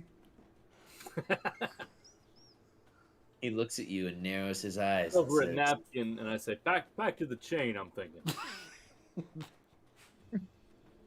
a napkin burps and says, "Mhm."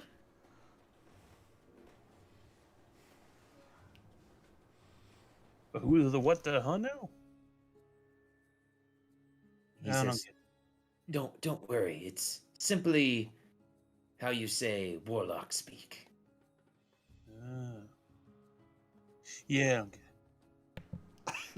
get it. Ah, he's back of the chain.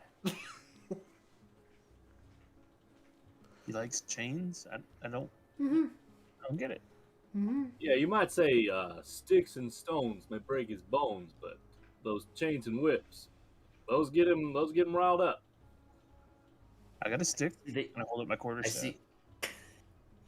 He says, I see that you also listen to the bard Brianna. Mm-hmm.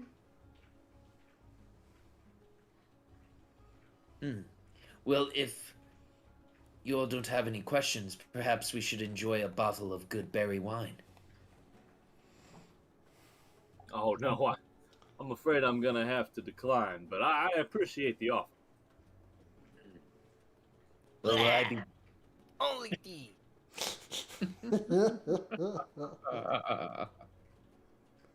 Well, I never turned down a gift. And napkin, whoop, comes out with a bottle labeled good berry wine. I really feel like you missed a good marketing shot here. Really should be very good wine. He's got a point. That is more sort of catchy, I guess. Well, in that case, you just extend the title. Very good. Good berry wine. Huh, I like it. He says, you're right. Had I been more concerned with making money, maybe I could do a rebrand, but I'm much too old now. I suppose happy that's just sitting another here. thing to add to what we're gonna inherit, right? The good berry winery? I've got an idea for a pumpkin spice brand. Well, as you can see, I have plenty of pumpkins here. You guys look at all the pumpkins that are the size of this guy's house. That is a latte pumpkins. Ooh, a pumpkin latte, I like it. He looks at the pixies that are flying nearby, and he says, ambergrass, write that down. What about pumpkin tea? I bet And he that's looks good and says, too. that could work. How would we brew the flesh of the pumpkin into a tea? I'm at a loss for words. I'm not a tea savant, you see. Well, you'd have to dry it, right? That's how tea normally works. You steep something dried in the water. Just boil the seeds, man. Oh, that might work. No, that would be pumpkin seed tea. Pumpkin stee. That sounds weird. Una, is that all you drink is tea? Yeah. That might explain why growth spurt hasn't happened. You need some milk in your diet. Luna will dump scalding tea at his feet. I will morph my face into a canine face and bark at her. Now, you two, settle down. Who let the dogs out? Mr. M, how is it that we're gonna get to the carnival? The carnival itself has touched down outside of Waterdeep. If you follow the King's Road, you shall be there in no time.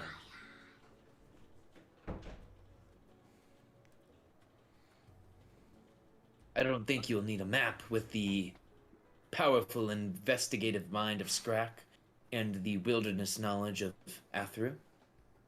Well, also we're just following a road with presumably road signs. So Athers just laugh at and say, I get lost all the time.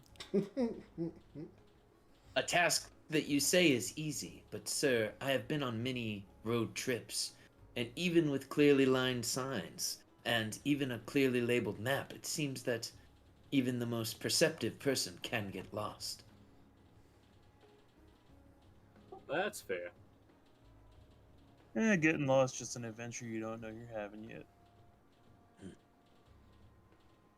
Indeed. Well, my fine fellows, my fellow Fey travelers, sounds like you best be off. I will be waiting here in my pumpkin patch for you to return. Can I get a bottle of that wine to go? Nice. He nods his head. Please add a bottle of good berry wine to your character sheet. It has no mechanical effects except the fact that it's delicious. As you know, good berries lose their potency after 24 hours. So it just turns into grape juice. Well, it's still a berry wine. Yeah, so no, it's still alcoholic. So. Nope, turns into grape juice. That's what I just heard. It's canon now. Yeah. As all things should be. Magic will give you one last piece. He says, since you all are Fey travelers, I'm sure you do know, time works differently there than it does here. So, I hope that you will return while I am still alive. But I'll warn you, it might be a day there, and you'll come back, and years may have passed. You might have go there, and 20 years passed, and only a few hours has passed here. You cannot predict what will happen.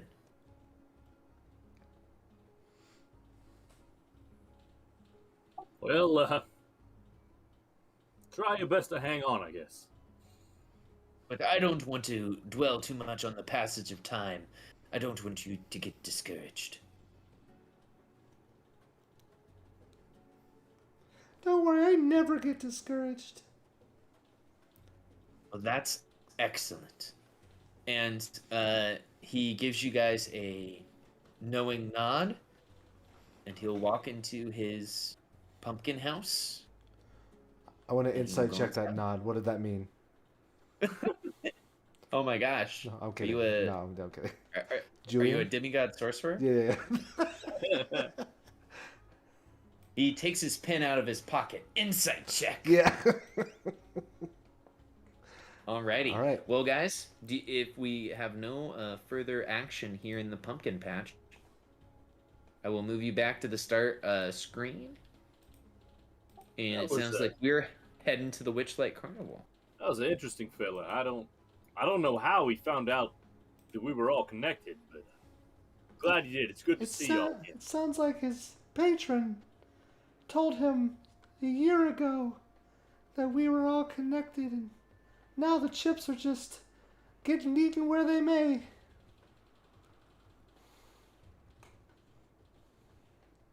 Pally, how you been? I missed you. I've been great, Whiskers. Never did really like that one. What? Which one? Don't worry about it. Well, like, Wormtail? I heard that one somewhere. Let's go with Whiskers. Okay, Whiskers.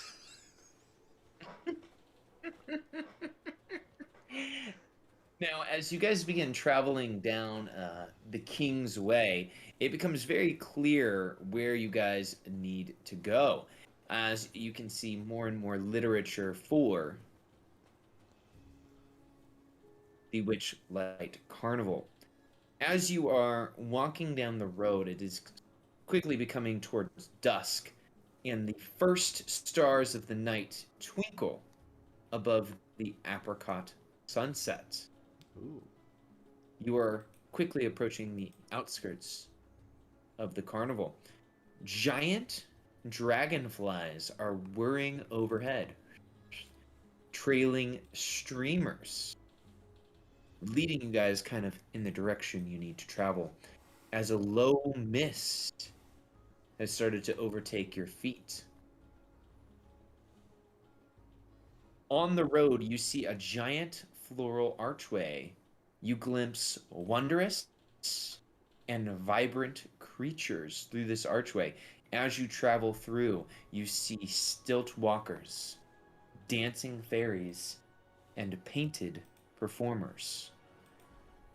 Everywhere there is laughter, pixie dust, bubbles, and you can all hear the wistful tune of a whistling calliope. You all are, in a way, back home. You are back at the Witchlight Carnival. Let me take you the giant Witchlight Carnival map. Scrack is gonna nudge Pally as they get close. I would say with his elbow, but I think Pally's shorter than me, so I guess maybe with like my hip. I am 2 foot tall. That's probably still too high. Oh no, I'm also very short. Okay, all right. That very short, but still very short. And I say, I'll tell you what. I know we were only here once, but I really missed this place. I had a good time here last time. Great parties. Yeah, I loved it. I came back. I was here a long time. Oh, well, how'd that go? It was a lot of fun. And then there were times when it was not as much fun as the times it was a lot of fun. But then it was a lot more fun after that. It was good.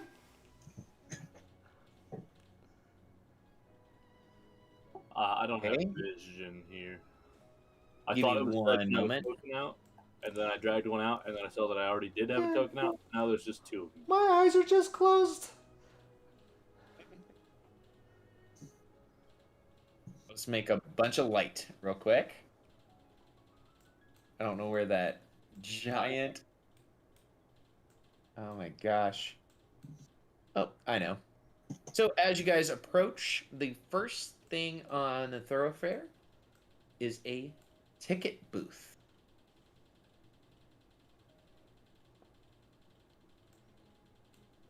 At this ticket booth, on top is a silver statue of a dancing fairy mounted on the roof, surrounded by fluttering butterflies. The booth is decorated with an animated depiction of the night sky, with shooting stars arcing across it. A elderly goblin perches behind the ticket counter, peering at you quizzically through a spyglass. Behind him is a large spinning wheel. Above the wheel is a large sign that says, Nicholas's Fey-Packed Wheel. He lowers the spyglass and calls out to your group, Greetings, fairgoers.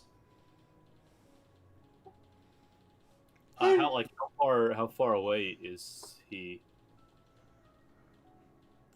We can say you guys, I have a little map here of the ticket booth. We can say you guys are a good 15 feet away. Howdy, sir. That's a mighty fancy little booth you got there.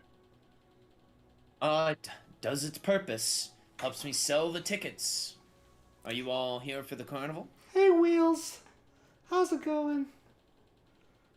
Is that Pally? Yeah. Hi, Pally. Not here to work, I promise. Just here to participate. Well, I'm happy to have you back. And as you know, tickets for adults, and he looks at you, and you are an adult, are 8 silver pieces. All right. I got everybody here.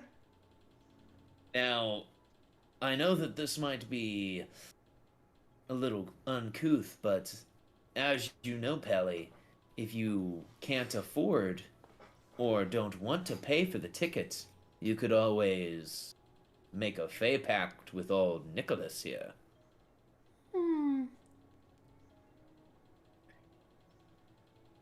No, I'll just pay. He's like, well, I guess that's 8 silver apiece. There's 6 of you, so that is 48 silver. I'll give him 5 gold. And he's like, I guess I'll keep the change. You can keep the change, friend. Well, it's nice to see you again, Pally. And everyone, let me give you your tickets. And he gives you guys each one of these tickets. Yeah. Says, these tickets are good for the entire night. They will allow you to do any and all of the amusements. I will tell you that throughout the night, we will be watching our fairgoers quite carefully to see if anyone is worthy of becoming the Witchlight Monarch. Like king?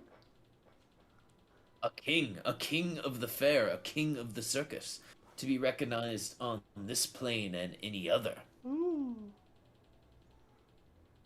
What do you think, Pally? Is any among your group worthy of becoming the Witchlight Monarch? Absolutely. He like smacks Scrack on the back. This guy here is so smart. I bet he could do it. I've never, I've never ruled anything before. I don't. What was that? Your belly's... Are you hungry? I'm sorry, that was my cat. Oh.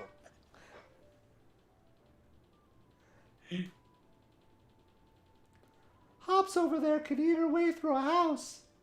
I bet she could be a king too. Yes, of course.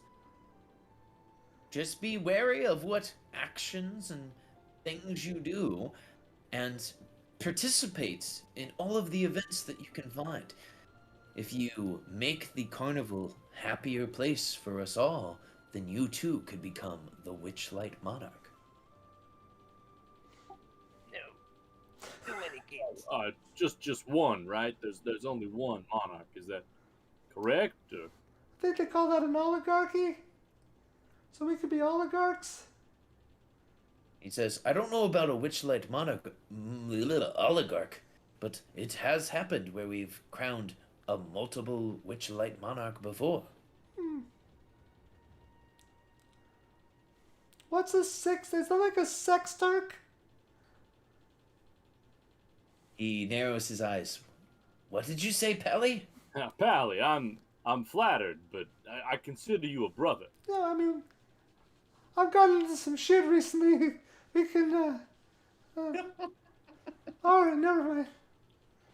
He says, well, before this gets too off the trails here, he hands you each a carnival map, and then he says, just so we all know that you are paying members of this carnival, can you each put one of these on?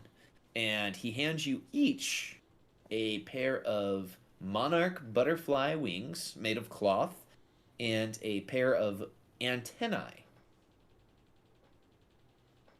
Nice. Ooh. I like dressing up.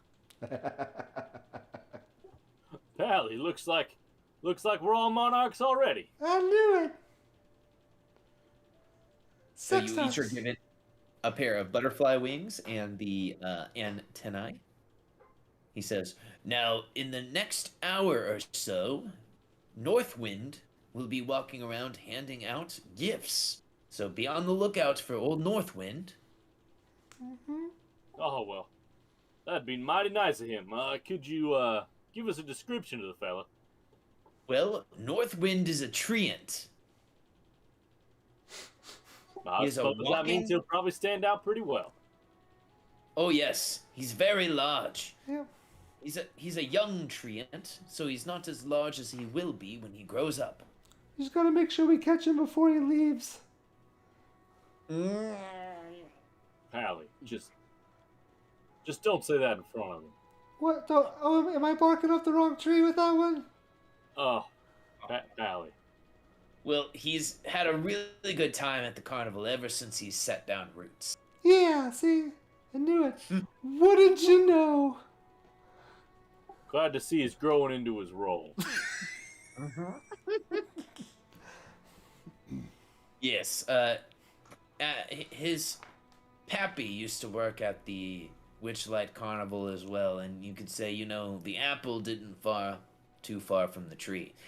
Now, in the next few hours or so, at around midnight, we will have the Big Top Extravaganza. So be sure to make it to the Big Top around midnight. And finally, near dawn is when we will crown our Witchlight Monarch. Well, yeah. sounds like a night of fun. One more thing though, and another thing. We were looking for. I don't know if you might have seen her. She tends to look like a older, gracefully aged woman. Light white hair. He says, I don't think I've seen anyone like that enter the carnival tonight, but sometimes people sneak in. I can't imagine. I've heard that. As he says that and you guys are talking, could you each give me a perception check?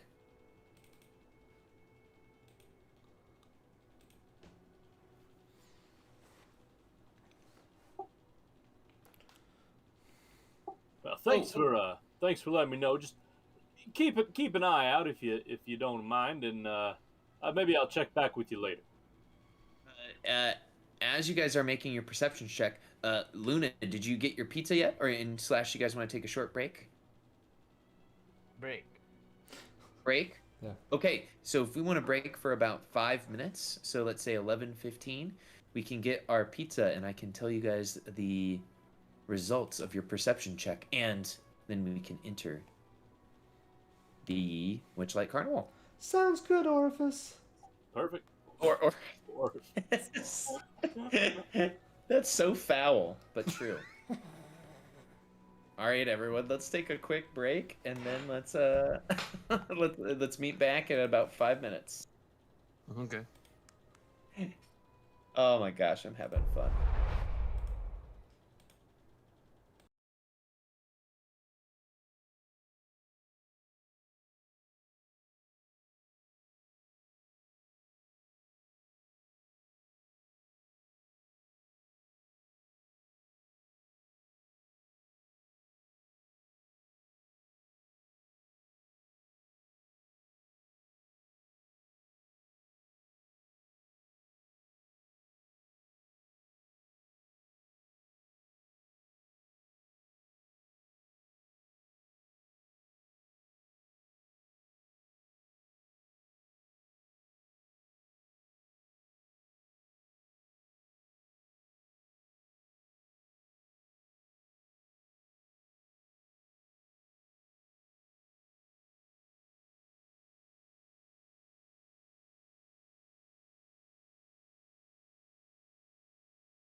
All right. I think everyone is back.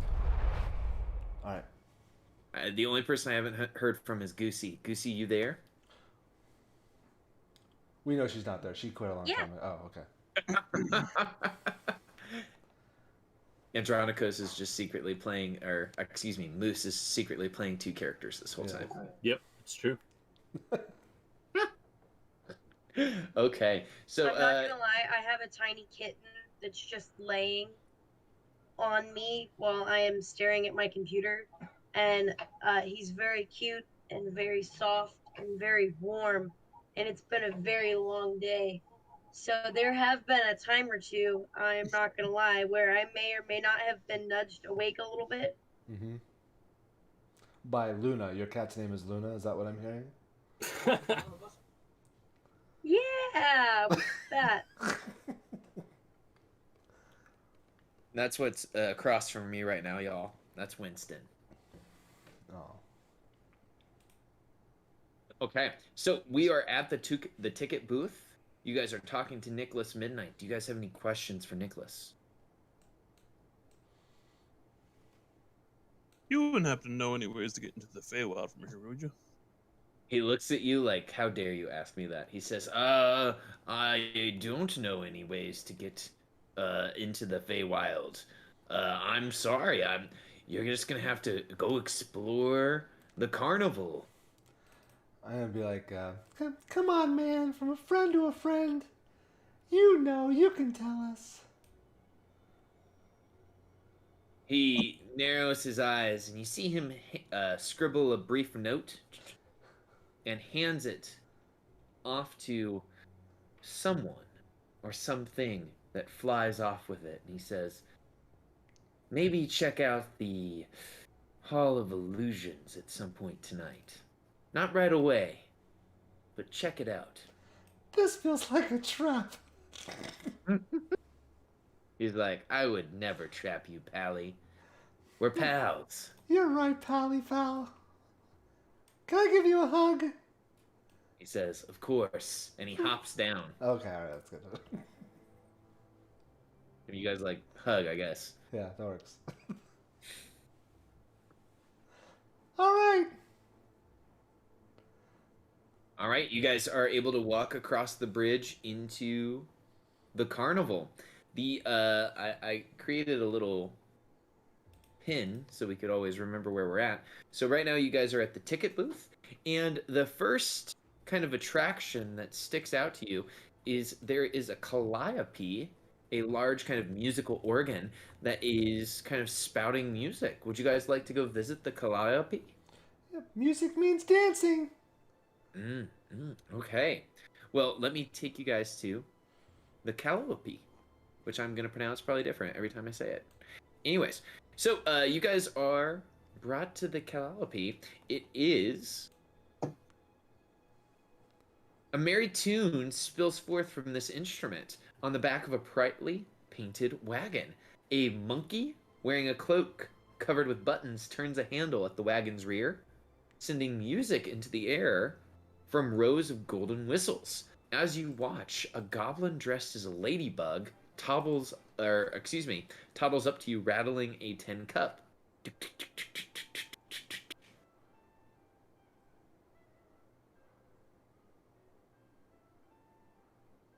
I'll put in 2 silver. The goblin looks at the silver, looks back at you, takes the silver out and hands it back, and the monkey walks over and says, "Oh, hello there, folks. The name's Ernest. Spare a button, if you please. I'll sew it next to all of these. I offer nothing in its place beside a smile on my face." Pally I look at covers up Pally's his eye. dangling Yeah, eyeball. Callie covers it up. Nope.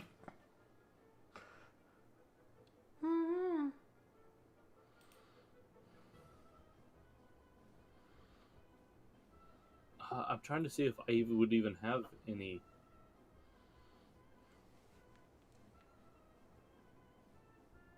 I popped the button off the front of my backpack, and put it into the cup. Here you go, little guy.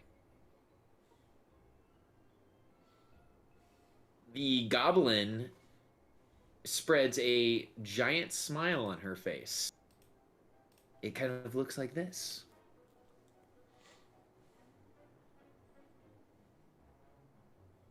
And Ernest says, well, thank you very much, Sir Ratling. Would anyone else be able to spare a button? Why buttons, might I ask? I've always had a thing for buttons. He's not fucking lying. Oh, Pally, I'll get that eye of yours before my dying day.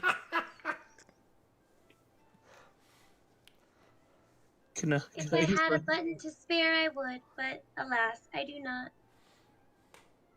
I'll take any button at all, even one that may not have belonged to you originally. I'll take the button that Scrack took out of the cup and put it back in. He gives you a big side eye and he says, you know, Pally, that doesn't count. I know. It has to be one of your buttons. Any button that you have. All right. There's a button on my belly button. I pop that off. Put it in. You see Ernest, his eyes roll back into his head and he says, yes, thank you. I need the buttons. You all know I wasn't always a monkey.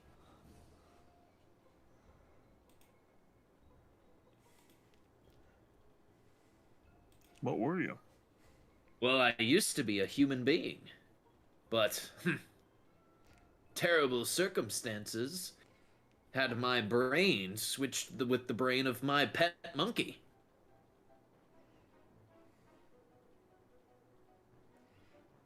So you were Marigold, and Marigold was you? Oh, no. Marigold here is a witchlight hand. And Marigold says, Yeah, I'm a witchlight hand. I'm not his pet monkey. I just work here.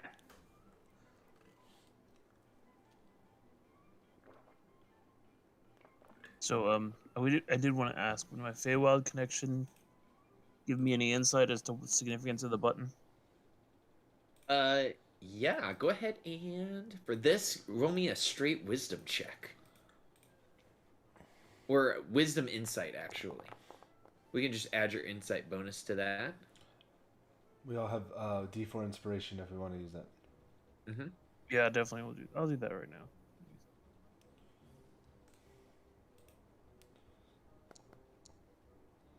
One. Yeah. Okay, so for a total of 12?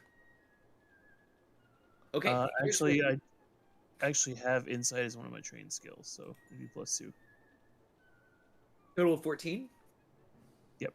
Okay, here's what you get from your insight check.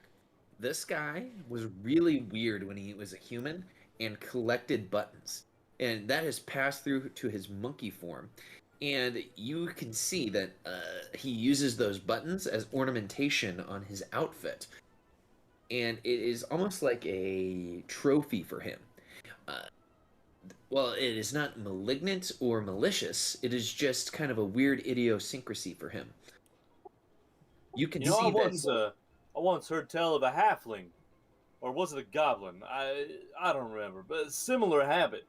Love to collect buttons. I remember that. Yeah. What a great story.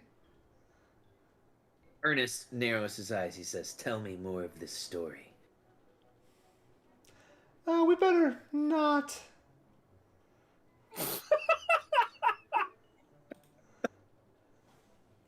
That were bad.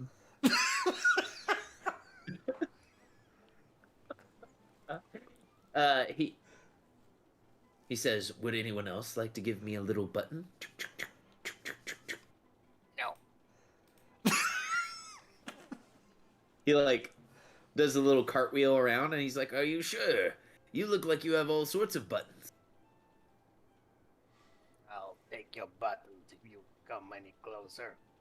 He backs up. He says, no, please don't. Yes, good. Go away. No. He does a little cartwheel over to back to where he was standing. And he's like, so I have Scrack. That's your name, right? Scrack?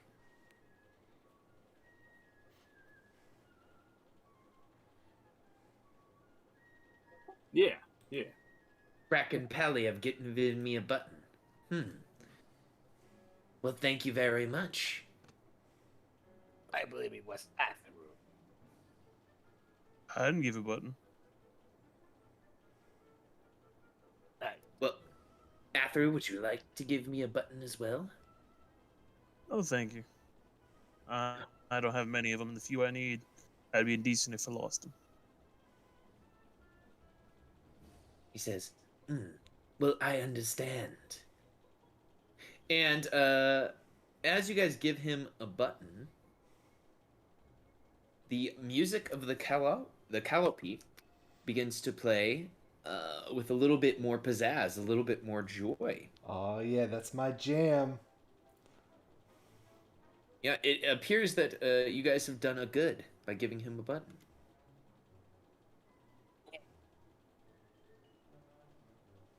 Says, well, thank you, folks. I hope that you enjoy the rest of your evening here. Marigold?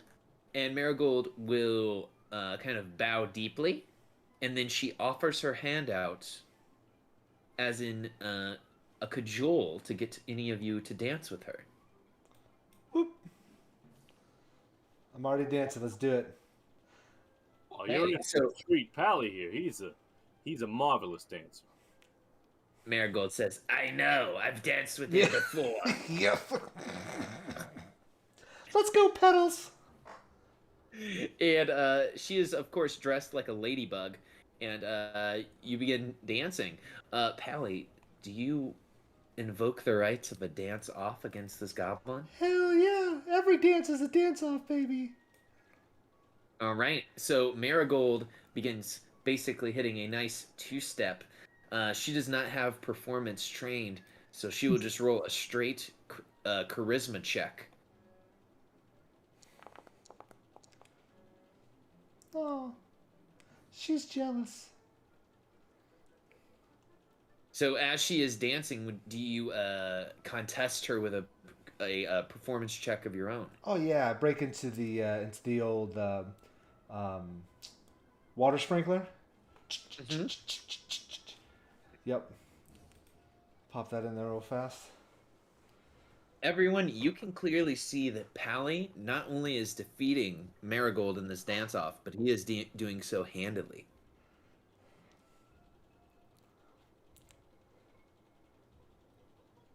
She looks at you, narrows her eyes, and tries to step it up a notch. She's like, you may have won the first round, but how about this? And she goes for the coffee grinder. Oh.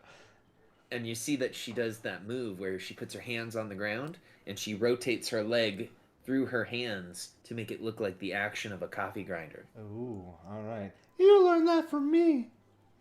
She's like, you're right. You're right, but it's an impressive move. I almost said SIBO. Wow, this is getting really. So Pally does a handstand, does a 360 on his hands, then goes down into a worm, poof, crushes it. I hope. You have advantage. Yeah. I'll Okay. succeed at a cost if I can. No need. With Okay. advantage. You have bested her 2 times in a row. She looks at you and she says, double or nothing. Last one standing wins. And she goes for a jumping split. Oh.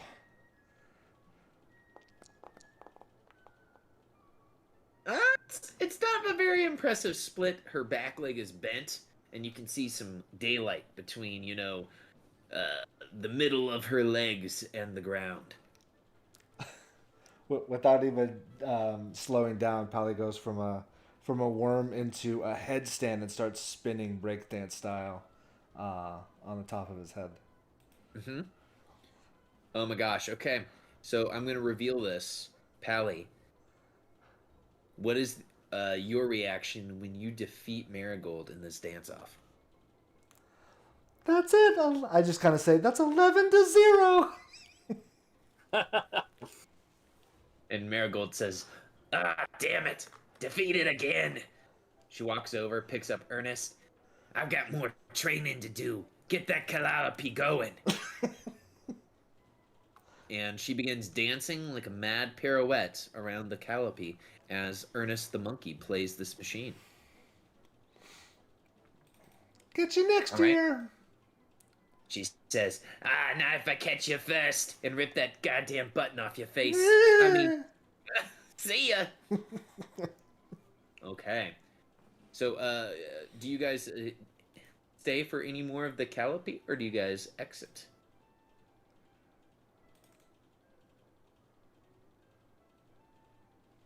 I'm ready to head out whenever you guys are. Onwards and upwards. Okay, as you exit the calliope, you see probably the next closest would be either the bubble pop teapot, or perhaps the big top. Where would you guys like? Pete Teapot, yes. I mean, right there's the lost property. We can go right there, right away. I was thinking the same thing. I think we should go.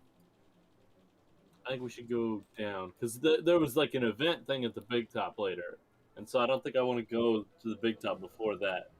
But that was at like midnight, right? Oh, what happened to your accent? Well, I'm not in character. No, I agree. I second. What accent? What do you mean? Why don't we head down to that bubble pop teapot? That looks interesting. Or we could go find some food somewhere. There's always biscuits with tea. That huge banana.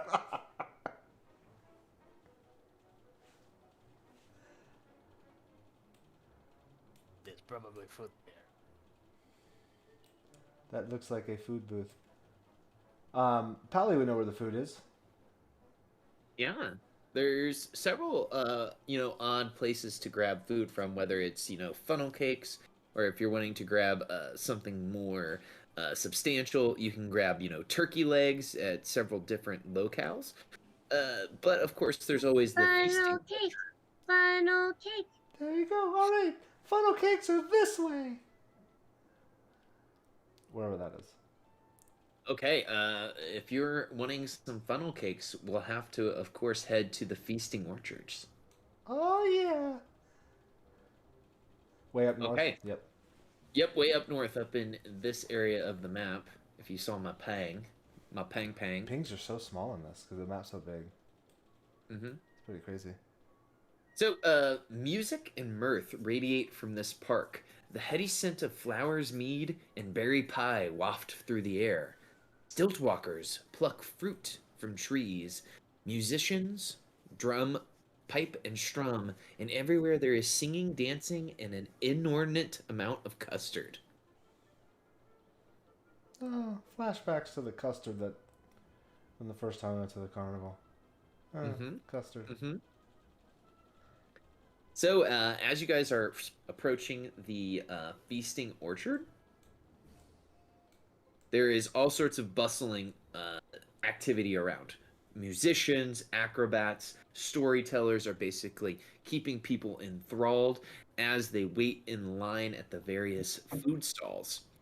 You guys can see, though, there is a sign at the feasting orchard for a fairy cake eating contest.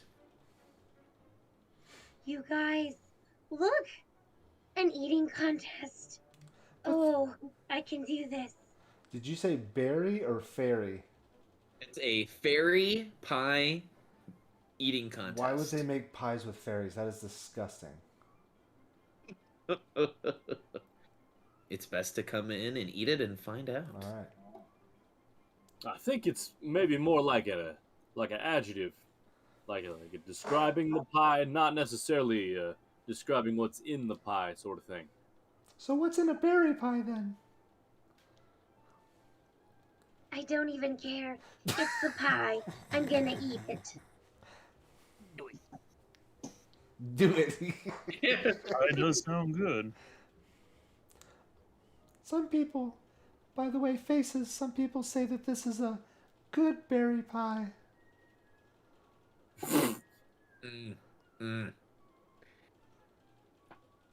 So, you can see operating kind of the event space for the fairy pie eating, or the fairy cake, excuse me, fairy pie eating contest is a gnome.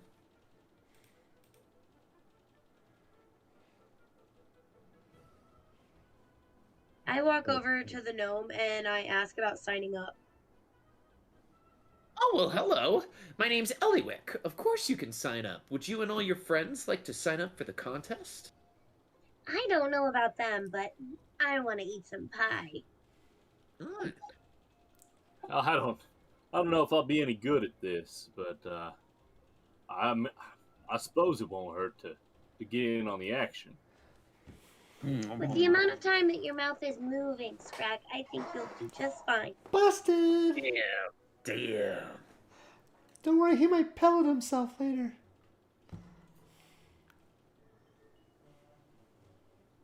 Well, wait, hold on. Is that Pally? Hey, frog legs. She narrows her eyes. I don't like that nickname, but it's nice to see you back.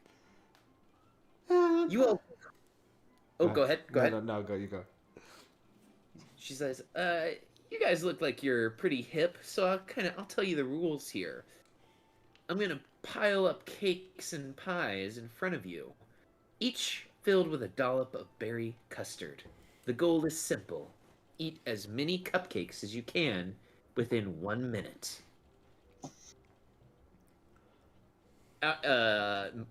Meta, a contestant can swallow a cupcake in about 3 seconds and can safely eat as many cupcakes as 3 plus your constitution modifier. So, for example, if I look at Athru's constitution modifier, it is a +4. You can safely eat 7 cupcakes. For each additional cupcake eaten past your safe cupcake limit, you must succeed on a Constitution saving throw or take 1d8 custard damage. I'm immune to custard. We subtract the custard damage from your hit points as normal. Any contestant reduced to 0 hit points by custard damage is unable to continue, loses the contest, and has custard splattered all over them. Nice. I'm still gonna do it. Eliwick says, good, good. The winner receives a magic cupcake. A magic cupcake. She nods her head in agreement with a gleeful, almost too big of a smile.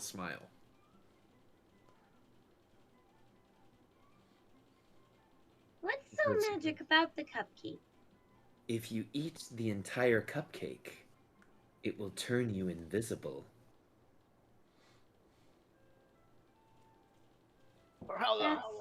That's it?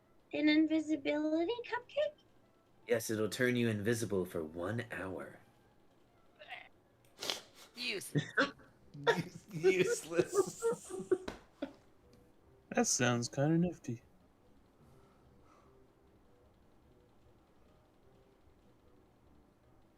I thought it was pretty cool. All right. I'm down for the cupcakes. Let's go. Well, all right. Well, we've got 1 contestant at least. Would any else member of the party like to play my little game? Allie,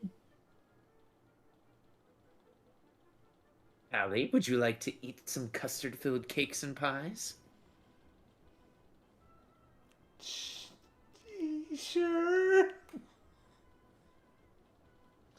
Yeah, let's do it. Didn't sound like Luna would like to eat any pies. No, I'll take this one now. I'll cheer on Fear. Nice. What about you, Scrack? Well, I don't normally like to eat things that. Whiskers. I don't normally like to eat Whiskers. things other people prepared, but I suppose I'll join. You can trust me. Look at me. I've got an honest face. I don't know if that's what I'd call it, but it's food, so we'll eat it. Do I remember Froglegs being a trustworthy person from my time in the carnival? Yes. So, Eliwick is a very trustworthy person. Okay. She is always trying to have a good time, encourage others to have a good time. She is not like Thaco the clown, who is a huge prick. All right. Yeah, so she's good people. I got you. Okay, yeah. But we would have partied a lot then. Mm-hmm. Okay. Mm-hmm. Yeah. She's good people. Well, if Pally can vouch for you, I'll join. Okay. So, how this is going to work? I'm gonna just drop a random commoner will join this contest. And let me just take you guys over to my little map here. And we'll get started with this cake eating contest. Okay, so I will activate a battle scene for us here, y'all. If you would like to right-click your token and roll for initiative, and that's just simply so we can track everyone's turn and how many cakes and pies they're eating. Oof. Oh, my token's different. Okay. Oh yes, sorry, I had that wild card set up. So if you'd like to be normal Athru, or you can be Dragonborn Athru, Dryad Athru, Dwarf Athru, Nice. Satyr Athru. Just remember, guys, you can eat your cake and have it too, so. Okay, it looks like I have our competitors. We've got the human commoner. We've got Fear. We've got Scrack and Pally. Athru, are you going to be eating cakes as well? Yeah, why can I not roll initiative? Shit. There we go. Boom. Okay. So we will begin. So, Fear, you're the first to start out, and essentially, before the initiative is rolled, she has everyone sit down. She piles cakes and pies in front of you. She trumpets. She strums on her little mandolin, and the cake and pie eating contest begins. Fear, you are able to eat safely 3 plus your Constitution modifier in cake before the contest really starts. What would that number be for you? That would be 3 plus 2, which is my con mod. So 5 altogether. So you have 5 cakes eaten before we start. Okay. So, would you like to eat a cake this round? Let's do it. Okay, give me a Constitution saving throw to eat your 6th cake or pie.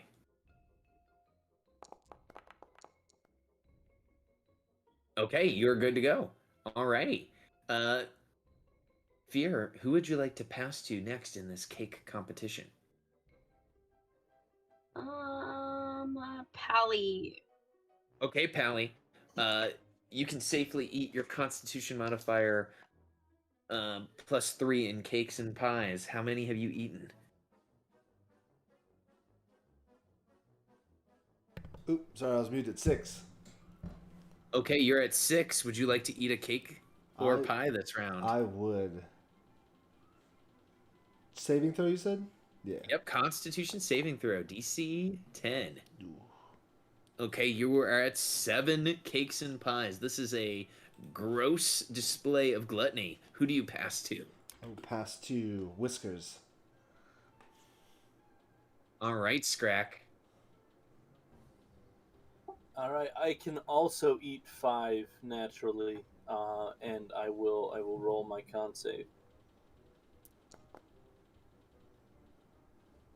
Okay, you are at 6 pies and cakes. It's like both. We can just say you're shoving them all into your mouth. There's custard covering your guys' lips. Scrax, who will you pass to? I guess I'll pass to the commoner because they're the other one that's like actually eating stuff. Okay, so the commoner, they are way behind you guys. They can only eat 3 pies naturally.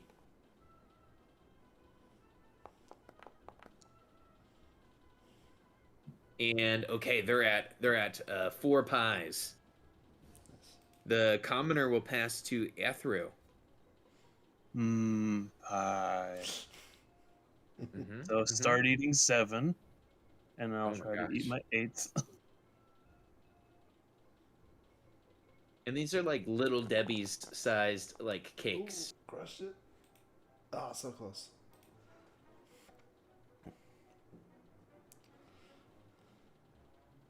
All right. Do we pass to Luna here to see what is Luna doing during this pie eating contest?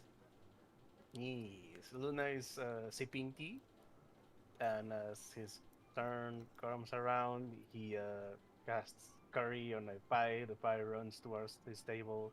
He starts, calmly eating a pie like a normal person, not like devouring it like the rest. And he is, you hear him snickering, like, I am holding, I am holding a hex. Uh-oh. Okay, there's a hex going to happen at some point. Going into round 2, Luna, who do you pass to? Fear. Fear? Okay. Fear, you are at 6 pies. You know I'm gonna eat another one. Absolutely. Well, you're 2 behind Athru at this point.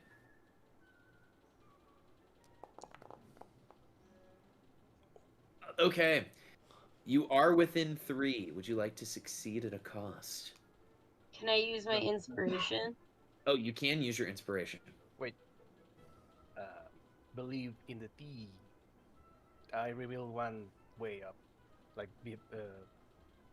below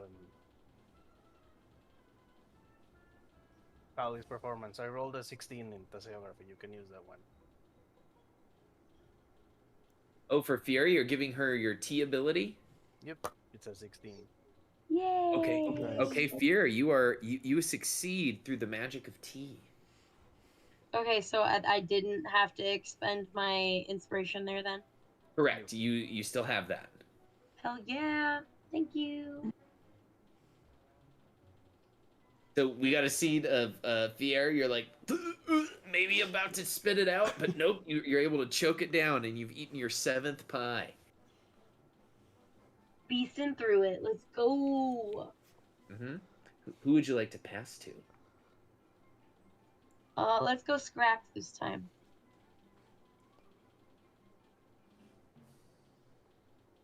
All right. I can only attempt to eat 1 extra pie. Is that correct? That is all that is written. But would you like to try to eat multiple pies? Not yet, but I will keep it in mind. All right, give me that Constitution saving throw. Okay, you are at pie number 7. Your little rat belly is starting to feel quite full. All right, I will pass to Pally. Yeah. All right, Pally, you're sitting at 7 pies. Let's do it. Okay, you are at 8 pies.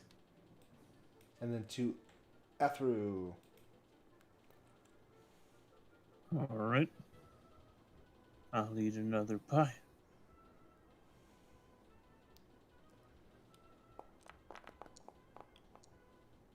Okay, you are at 9 pies. As children, did you guys have competitions like this? After Probably kind of, nothing is formal, but I imagine there was sort of like who could eat their dinner fastest, so that they could ask to be excused so that they could go grab the toys. Who could stay awake the longest? Because I That didn't was have to always sleep. me, of course. Goosey, what was your response there? I said, of course. That was always fear as a baby. Like Mhm. whoever's done the fastest gets to play, and then blink of an eye, I'm all done. Mm-hmm. Athru Absolutely. was just the big kid who was always still there eating when everyone else got from the table. Mm. Mm. Didn't eat the fastest, but definitely was finishing up everyone else's plate. I love it. Okay. Well, who do you pass to, Atherin? We got Luna or the commoner? We'll pass to Luna first.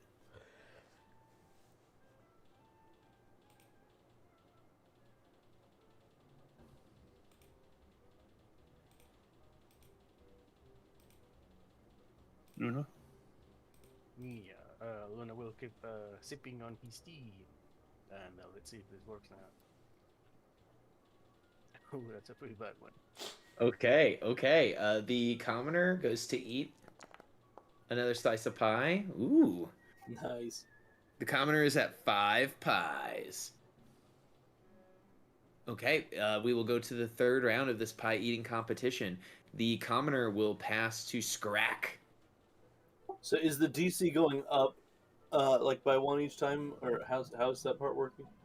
So if you would like to eat 2 pies, it will be DC 12 to shove 2 pies into your mouth this round. Okay, yeah, we'll do that. And I'll use one of my foretold rolls to just have it be a 12. Okay. So you're at 9 pies? Yep. Okay. Who do you pass through after shoving 2 pies into your mouth? I will sort of like smile through a mouthful of pie across the table and then pass to Fear. Fear, you saw that your main man Scrack there has eaten 2 pies. What do you do? Not to be one-upped by a little rat, I would like to cast an enlarge reduce on my plate of pies and reduce the size of all of my pies so that I can fit even more into my mouth. Okay. Let me just quickly look at enlarge reduce and see. Does it It says works I on can cast it objects? on an object, so I figured it would be okay. Oh, absolutely. That still only counts as Absolutely. 1 pie. So your pies kind of drop in size. So how many of these reduced pies do you want to shove into your mouth?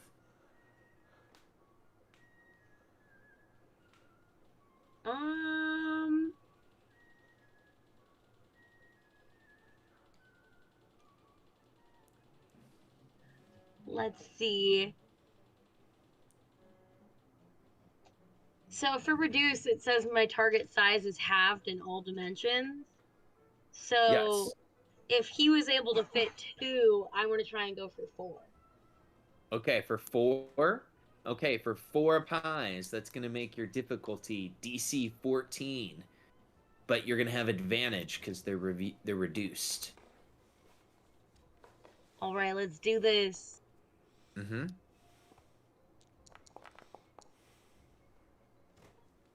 Hell yeah, DC. That's 4 pies eaten from Fear, jumping you from 7 to 11 pies. That's how it's done. You see Eliwick like put her hand up like to say no magic, but then she puts her hand down and nods her head in agreement that was a really cool move. Okay, Fier, who do you pass to after eating 4 pies? All right, so far this round it was just Scrack, right? Correct.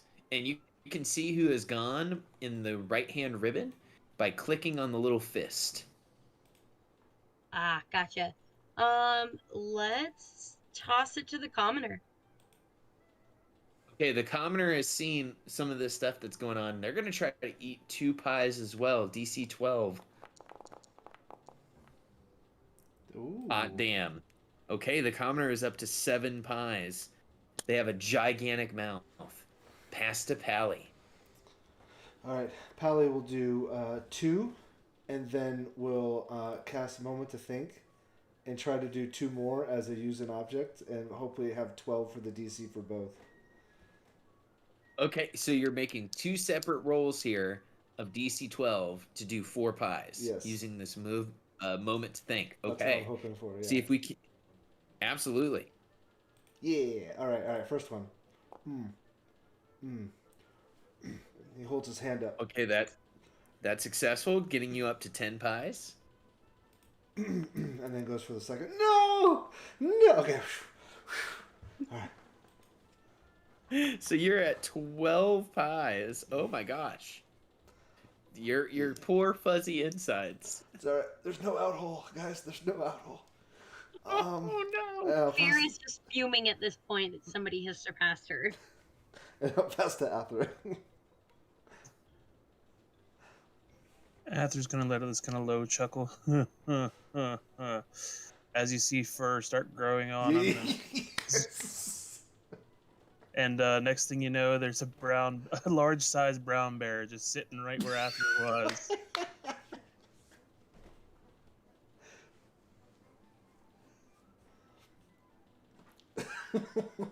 Luna.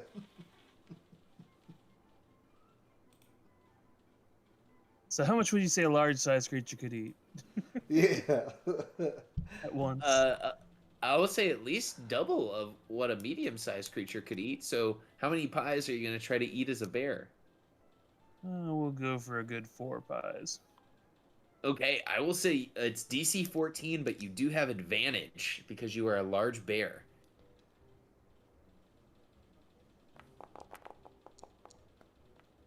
Okay, you have eaten 13 pies. Nice. This is like one-upsmanship at its best. I love it. And all of like the attendees are going nuts. Like the kids are going nuts. The Witchlight hands are going crazy because this is the most intense pie eating contest they've ever seen in their lives. Okay, Luna, what are you going to do here in round 3 of the contest of pies? Luna will keep sipping his tea. I'm gonna roll another one.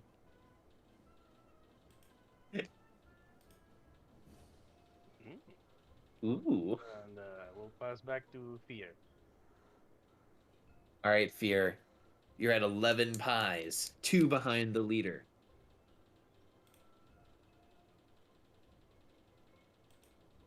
I don't want to lose.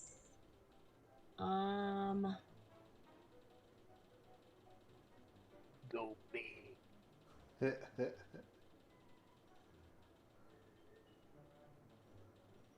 All right, I think I'm just gonna go ahead and try and can I go for more than 2 pies just regularly? Absolutely. How many would you like to go for?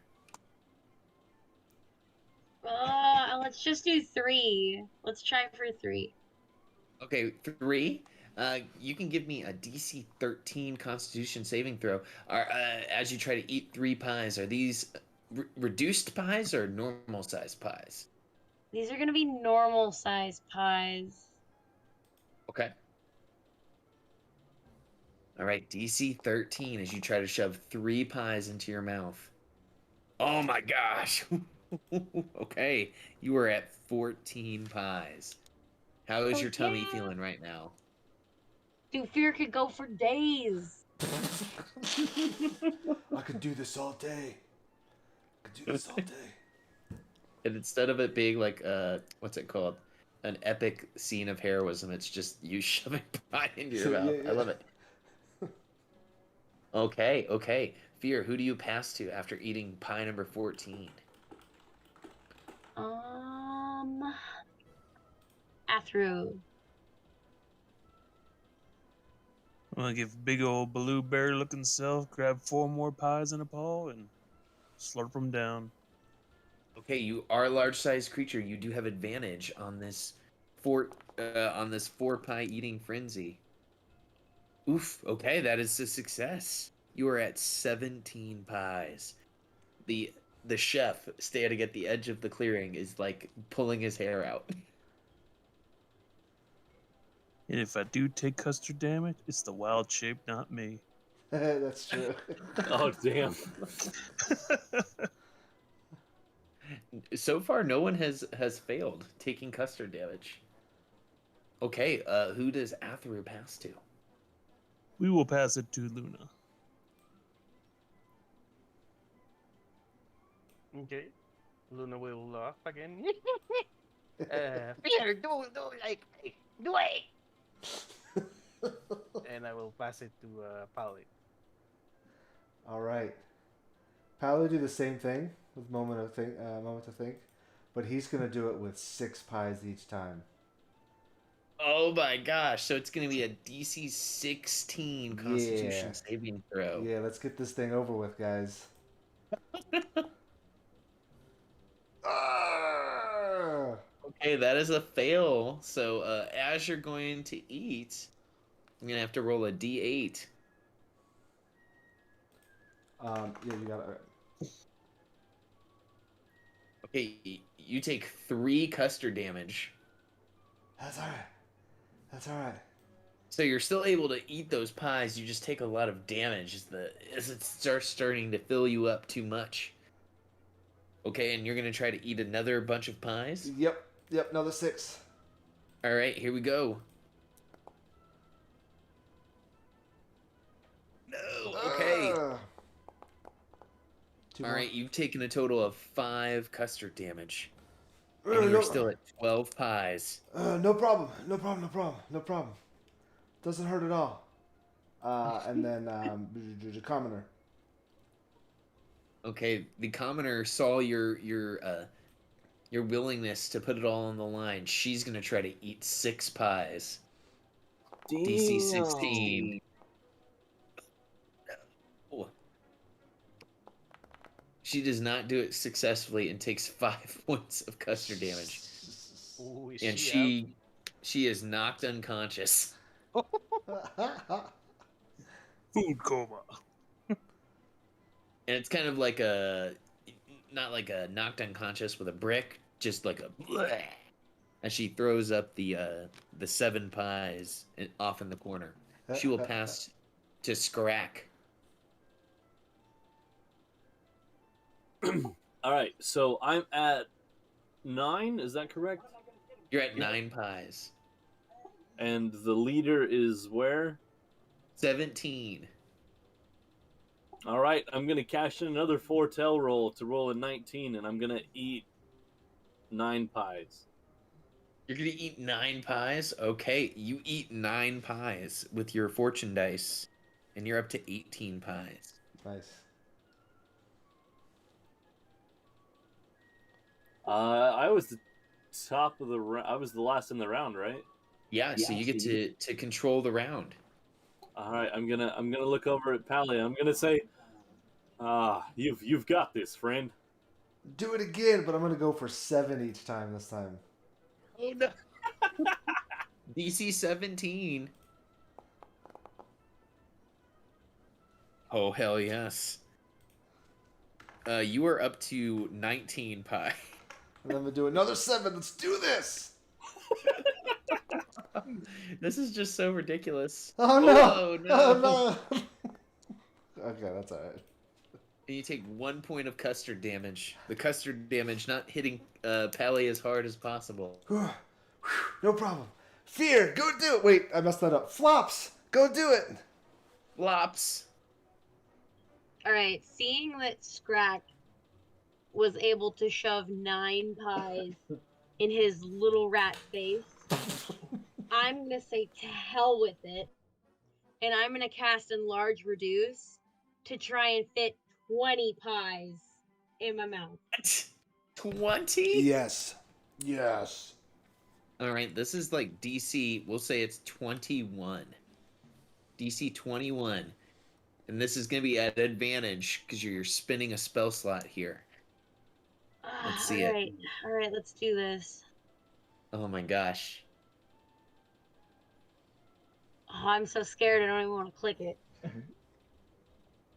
It doesn't hurt. It's just custard damage. No! Wait. I have a 19 in Tasseography. The E6 succeeded at cost. A 19. A 19 and then is a succeeded 21. across. A 19. Wait, I Well, still have inspiration dice. Yep. That's No, true. no, no. It's a 19 plus your Oh, yeah, you get Constitution to add your modifier, mod. so it's a 21. So that makes it a 21. Yep. Nice. Oh my gosh. So you, through the magic of Luna's tessography, you succeed. Bringing your total to 35 pies. Somehow. As I'm trying to breathe in between bites of pie, I just look over at Luna and I burp out a thank you. As this amazing feat is achieved, Eliwick says, "If there's a move to be made, you have to make it this round. This round." And she passes it to Athra. How many pies are on everyone's plate right now? We can say it is a infinite number of pies based on what you're gonna attempt to do. If you can imagine, there's just tiny little pixies running back and forth, shoving pies onto people's plates. Well, we're gonna try to scoop up pies from everybody's plates in these big old bear mitts and just start going to town on 30 pies. Oh my gosh, 30 pies? I know I'll These- fail, but I'll take 30 custard damage, whatever it's gonna take. I'm in wild shape, it's not gonna hurt me.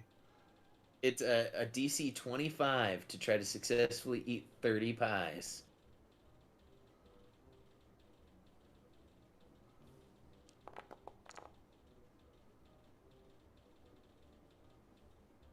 Hey, let's see what we got here. 9.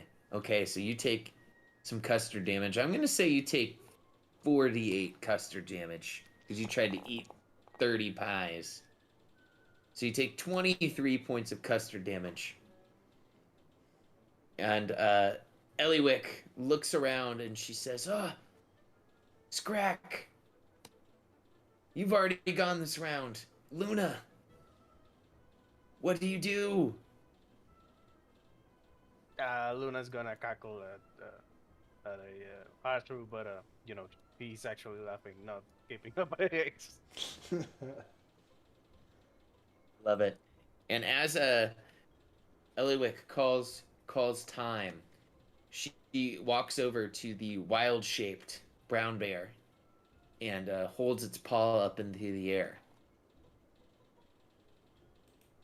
And I'll shift back as I burp. It's almost like I'm deflating back into a person.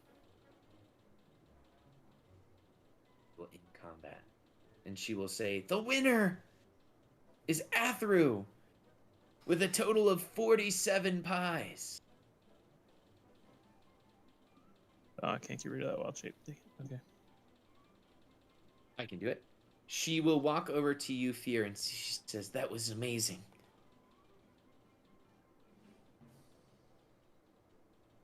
Good work, Fear." And she hands you on the low, Fear, a magical cupcake. Fuck yeah, that's right. That's right.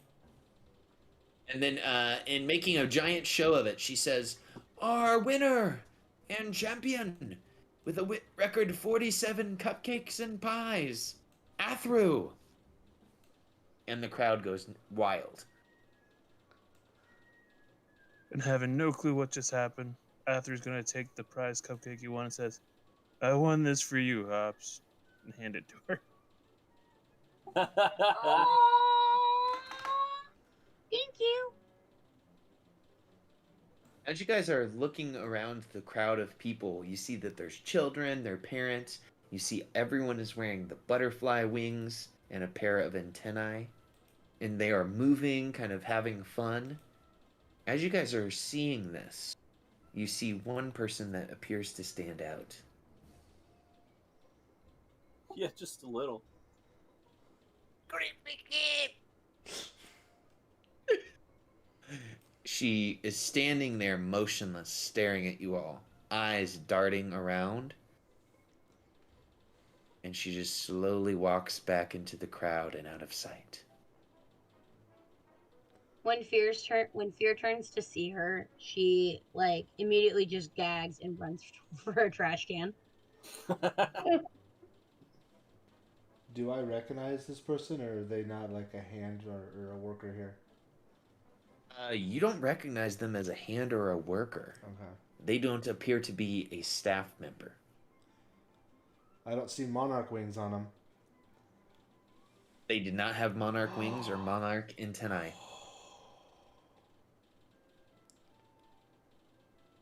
Yeah, I don't know who that was. That was weird. Luna will chase the kid if he can. You're gonna try to follow him? Mm-hmm. If Luna takes off, Pally will follow. Okay. So we have Fear throwing up into a trash can. And we have Pally and Luna chasing after this kind of creepy looking kid. What is Athru and Scrack doing as this is happening? Scrack goes to get up like he's going to chase after him as well, but then he just sits back down on the edge of the bench and then lays down on it lengthwise.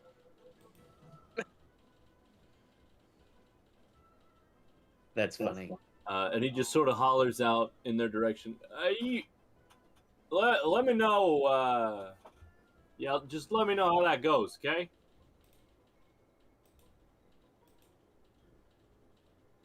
No problem. Arthur's gonna walk over here and let's see here. I'll cast a Lester Restoration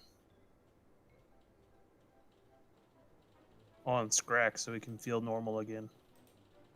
Oh, that was mighty kind. Thank you. You okay over there, Hops? I'll be okay.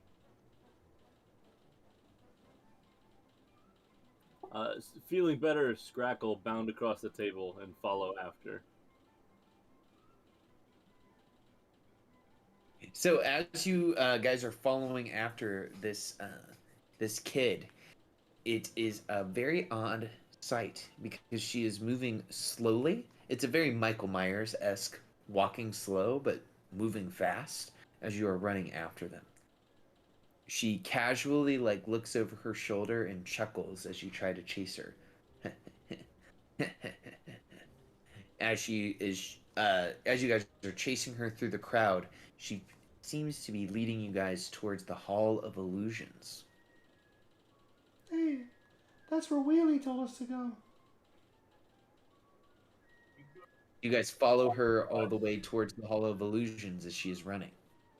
I suppose we might as well go. We were planning on going here at some point anyway. Yep. Yep. I'm trying to make Okay, a quick okay. catch up with everyone. And did you guys leave Fear behind to puke? Oh no. I'd wait for Fear to be alright though. Fear's good. Oh. Fear's great. It was quick. It was easy. We're good to go. Okay. As you guys are following close behind, she makes it, because she's, a few steps ahead of you guys, to the entrance to the Hall of Illusions, stares back, smiles her kind of piggy smile, and runs inside. I think she's mocking us. So as you guys approach the Hall of Illusions, I will kind of tell you guys what you see. Deal. A wooden mannequin of a grinning, raven-haired young woman in witch's attire and a green flowing cape hovers inside a glass cabinet. At the top of the cabinet, you read a sign. The sign reads, Tasha the Wizard, known for her hideous laughter. Oh. That checks out. A halfling couple holds hands as they approach the glass cabinet. One of the halflings is wearing butterfly faceplate. As he drops to one knee and pulls a small box from his pocket, his sweetheart bursts into laughter and begins rolling on the ground. The halfling in face paint begins sobbing and darts into the nearby tent without getting his ticket punched. Let me drag you guys to the scene.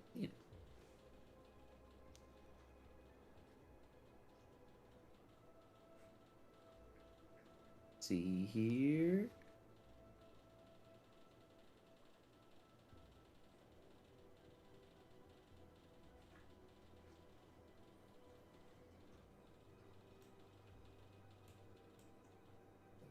So we should all be viewing this Hall of Illusions. I've got a big black spot sort of right around me, but I can see in other places like normal. I don't know, it's weird. That is weird. Hold on, give me one moment. Oh, and now it's all gone. Move some lighting around just a little bit. Okay, so what do you guys do as you approach this Hall of Illusions? I run in. Wait, Pally, we probably don't want to be separated. Aw, I missed you too, Whiskers. I mean, I agree with the sentiment. It's not what I meant, but... Oh, alright. Now, as you guys approach, this large tent is painted with a mural of shifting images that shows grinning fairies diving into pools of color. The helical stripes of the tent's painted canopies rotate in spirals, and whole displays seem designed to befuddle onlookers.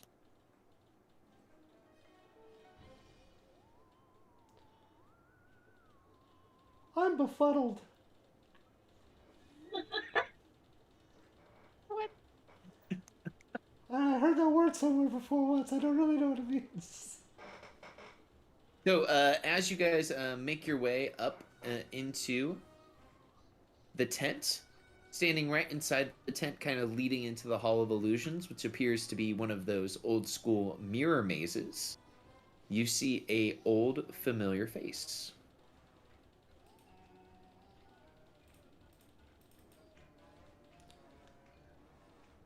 Hey. You see Candlefoot standing there, basically taking tickets as people walk into the Hall of Illusions. Well, hey there. How are you doing? It's been a while. He looks at you. He scratches his chin. The owlbear, remember? He touches his head, and then he mimes finger guns at you and shakes his head, yes, that he remembers.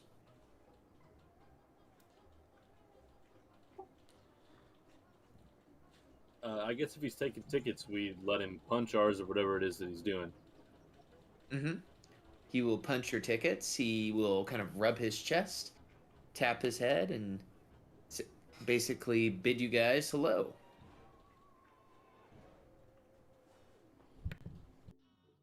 He's a mime. Oh, I hate it. Yeah, a mime is a terrible thing to waste. He does like the laughing, like hand in front of his mouth, and ha ha ha ha ha. He told me that Alright, one. Let's get the kid. The creepy kid. Oh, that's right. Couldn't he talk last time? I want to say no. But I don't remember. He told you guys a story. That's He right, you read told a the storybook to Okay. you. All right. I say we run in and see where it takes us. Adventure! Yeah! Disappear in our quarters!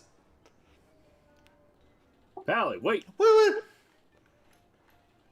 Okay, so as you guys begin walking in, you see that the mirrors reflect, obvious pun here, funhouse images of yourselves. Except So, for Pally. Pally, Yeah. you would see, as you guys enter into the beginning here, you see younger versions of yourselves. So you see baby version Oh. as you look back. Scrack, you see that as well. Fear, you see that. Luna and Athru, you see baby versions of yourself as you guys look at the Hall of Illusions. I don't like this.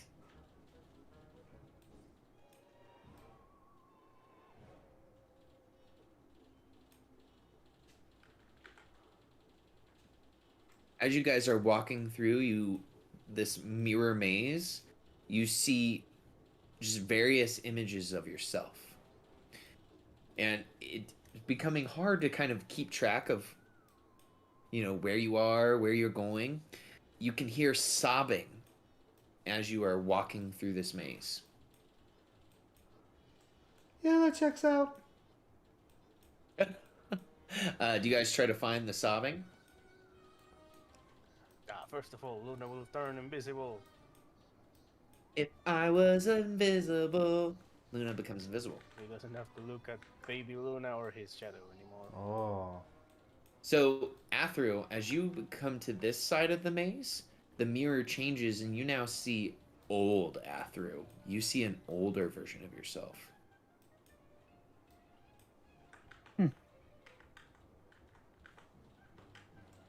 Fear, as you're heading in that direction, the sound of the sobbing continues to increase. And as you approach that direction, Fear, you can hear someone kind of talking to themselves. You approach them, I'm getting Fear? increasingly agitated because I can't move forward, but I can hear the sound increasing. Oh, sorry. Try that. Haha, that helps. Fear, you can see, probably around the corner, you see that halfling man, and he is gazing into a mirror, and you can see a little girl in a pig mask is staring back at him through the pane of the mirror, whispering to the halfling. It's messed up. What do you do, Fear? I want to reach out and touch the mirror to see if I can reach through the mirror and grab the girl. As you reach to the mirror, you see the halfling's reflection is standing next to the pig girl who is in the mirror. You see your own reflection, basically, which is baby Fear, and the pig mask girl sneers, hisses, and disappears. I curse And under my he's breath. standing there looking at a blank mirror. And he looks at her and he says, looks at you and says, Hey, why did you do that? That girl promised me if she would help me. My best girl just told me she would marry me. She laughed in my face. The pig-faced girl said she'd take me someplace where I wouldn't have to worry about that anymore. One look at that pig-faced girl and you trust her? That seems kind of odd to me. I don't think I'd trust anything that she said. He says, well, it's better than just listening to your best girl laugh at you and your attempts to ask her to marry you. But if she really loved you, then she wouldn't laugh at you. That's true, but I wanted to see what she had. This place is so spooky.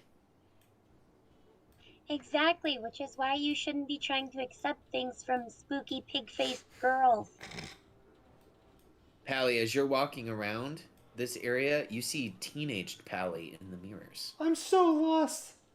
I don't know what's going on, guys. Can you hear me? I haven't seen my reflection in so long. Reuben, who is the name of the halfling, will say, will you help me out? Maybe you all can help me with my girlfriend. Is it just because you think she's gonna laugh at you whenever you ask her to marry you? I hope she won't do it again, but maybe if you could tell me what to say in my ear, and I could say the right things to her. You just gotta tell her the truth, that's all. If you love her, you gotta tell her you love her. If you wanna be with her forever, then you gotta tell her you wanna be with her forever. It's not hard. I do. He like turns and sees all these people standing near him. Oh, I'm sorry, I didn't see you all there. Hey, is the oh, sorry, wrong voice. Hey, is the exit back that way, my guy, my friend? He says, I think there's only one way out. We have to go back to the beginning. Oh, well then, what's the point then? He shrugs. He says, I don't know if there is a point to many of these attractions. Maybe not having a point is the point. I don't know.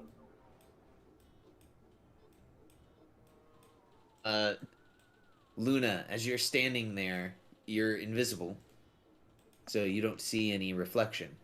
Scrack, as you look into the mirror, you see old Scrack. Heard a silver fox and it is a silver rat. Please take a DM inspiration. That was funny. For once. I feel like around the corner, Scrack would be able to hear Fear just laughing at him. Athru, as you are standing there, you can see in one of the mirror panes that pig-faced girl looking at you guys. I'll say in Sylvan, hello there. She opens her mouth and kind of does like a growl hiss, kind of like a... And then she holds her hand up and like wags her finger at you like... And then she disappears into the pane.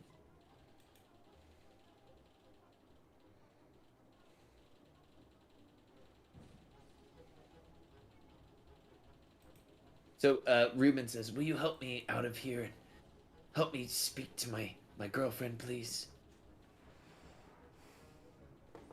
Yeah, we can do that. But come on, we need to get out of here first.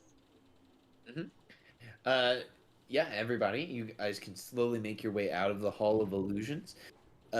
Scrack, as you pass by Candlefoot, he will give you a salute, and then he will act like he's playing a flute. And was there supposed to be something over here? Because we can't actually get back there. Oh, is there a wall? It's like there's not enough space. I see what's happening. Well, shift while you move.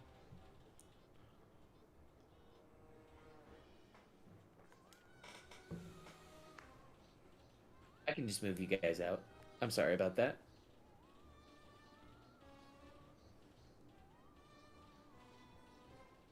So, Candlefoot gives you guys a salute, acts like he's playing the flute, and kind of mimes to you guys as you leave.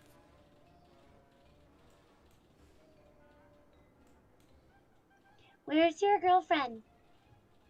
And you see this woman is laying on the ground laughing, kind of beating the ground with her fists.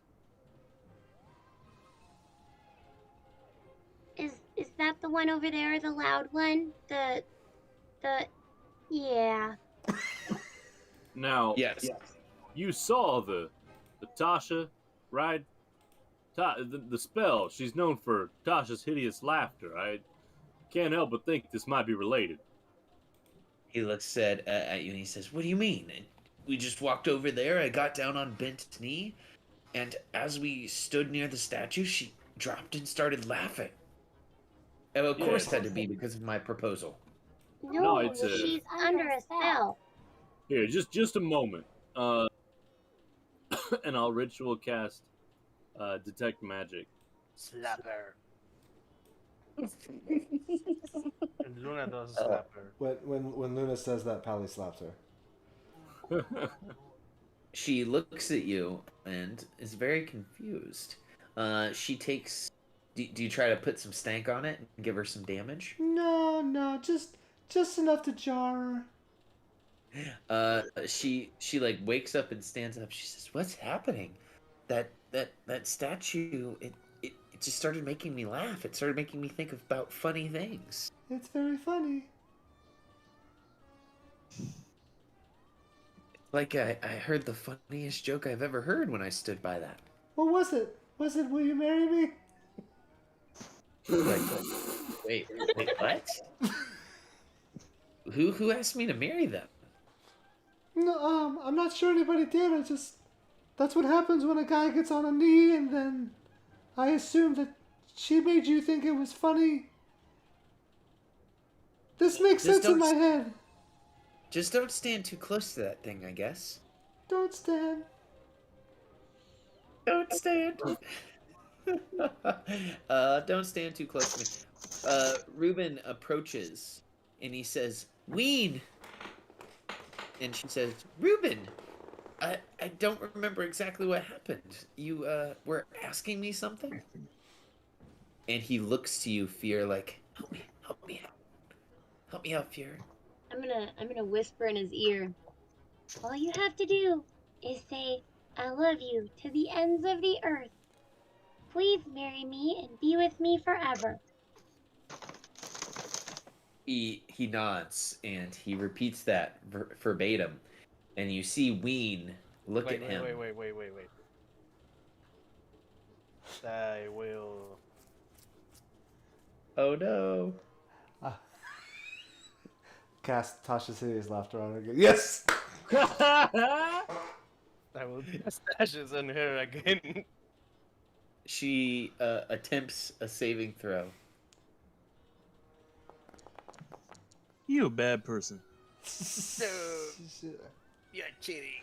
Oh, The statue tried to get you again. We should move further away from here.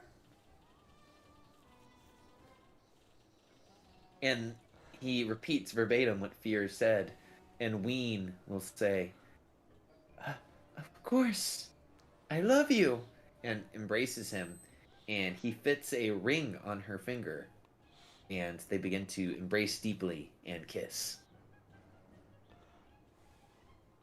Aww. Always nice to see a happy ending. Well, happy beginning, I guess we're hoping for. Allie, you feel the magic of the statue as you stand in that square. Please make a wisdom saving throw.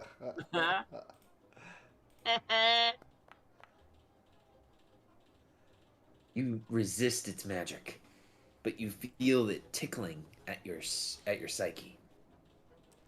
I do like a good tickle. So as they kiss and they hold hands, the clumsy commoner will walk over to you, Fear, and say, "Thank you. And they will run off into the night holding hands. I'll point over to the Bye, statue. guys. Have fun. That thing's definitely giving off a hideous vibe.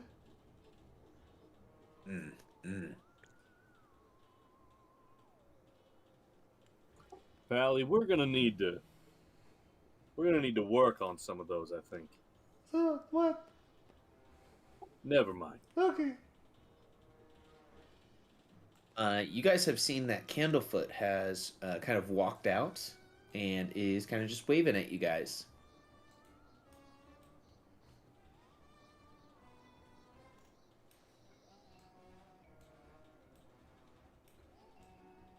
So Candlefoot, I see you went from being a storyteller to being a mime. It's quite the pivot there. I think he was always a mime, Scrack. He was a mime and he told stories? That doesn't make sense.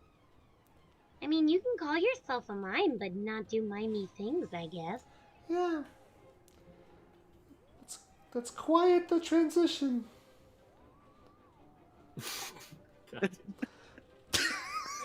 Val, you're Candlefoot will leaving me begin speechless. to laugh.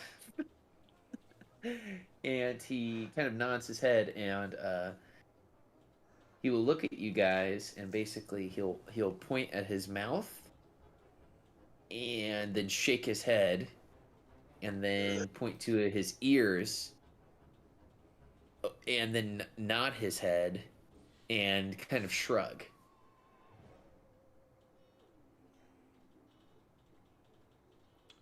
So he can hear, but he can't talk? Is that the implication? He gives you a thumbs up.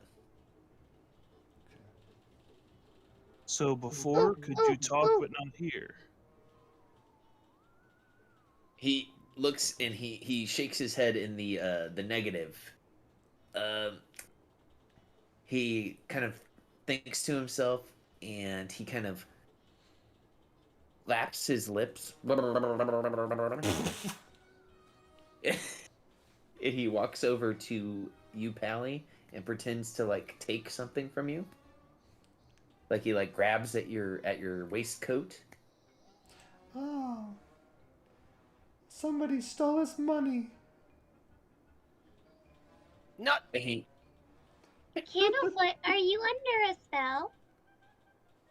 he points at you and makes like a eureka sound and eureka gesture. Got it, got it. Hey, Scrack, can you help us out here, please? I can detect magic. I can't stop it. I don't. under a spell or a curse. It is a curse. Not. Is there a way we can help, Candlefoot? He shakes his head in the affirmative, and then he bobs his head back and forth, and then flaps his arm like a bird. You need some water. A bird. Juniper? Juniper? He shakes his head in the negative. Oh. A bird. Do we need to fly somewhere to make you better? He shakes his head in the negative. He kind of points at Luna and does like a sneaky gesture, and then he bobs his head back and forth like a bird, and then waggles his arms like a bird. It flew away. He kind of does like a kind of gesture. It disappeared? Luna, did you eat a bird? Maybe a chicken. He sighs. I get on a notepad and pen and quill and hand it to him. And he gives you a thumbs up, and he writes that down on the pen, on the paper with the pen. He turns it around, and it reads, "A Kenku stole my voice." I didn't realize they could do that. Other than the general raven or crow-like appearances, anything else you can tell us distinguishing about this Kinku? Or? He draws a picture on the piece of paper of the Kinku having moth wings on its back. Interesting. What direction did he go in? He points out to the carnival and kind of goes in a circle, and he writes, "Somewhere in the carnival." Well, how long has it been? Is he still going to be here, or are we going to have to track him down? He writes, "Happened earlier today." Oh, I guess we just have some good timing then. Yeah, we'll keep an eye out. And you didn't take a sick day? What is wrong with you? This is what they're there for.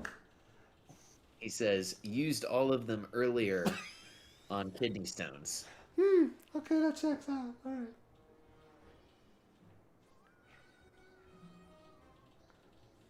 And he says, "Will you help me get my voice back?" Yes. Fine.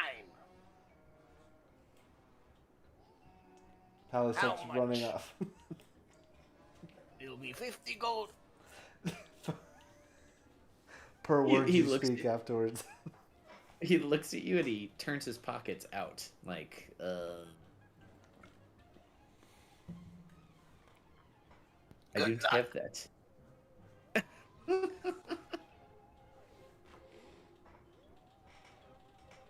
Okay. Well, Candlefoot basically he writes down the Kinku came by, punched me in the face, and afterwards I could no longer speak.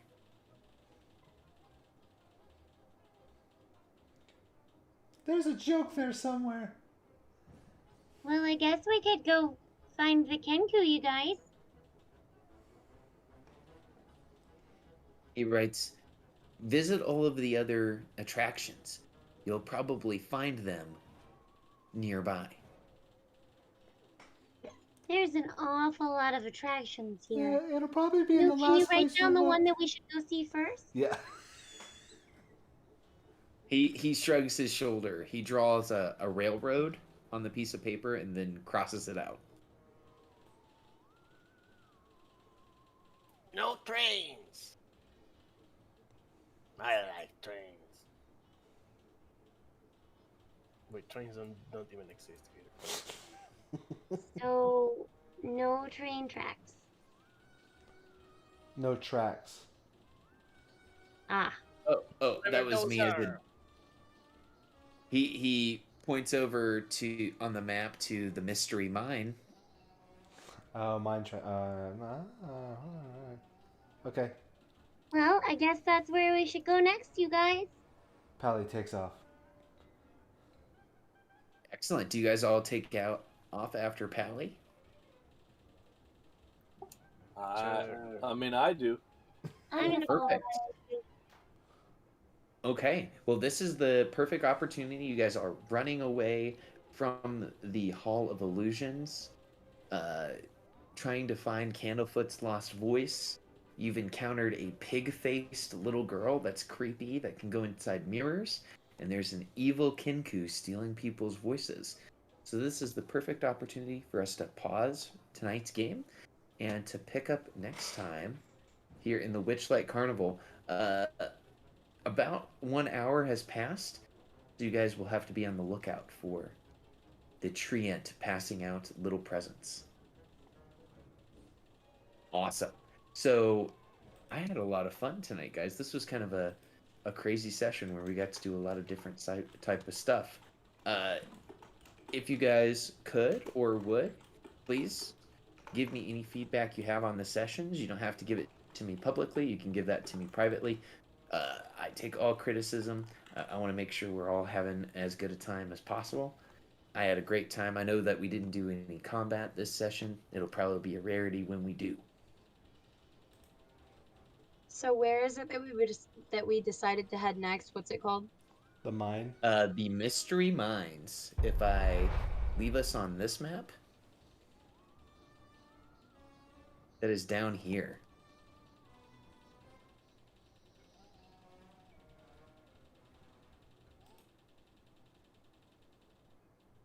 Adjourn for the night. Do we have any announcements, thoughts, prayers, citations about how the session went?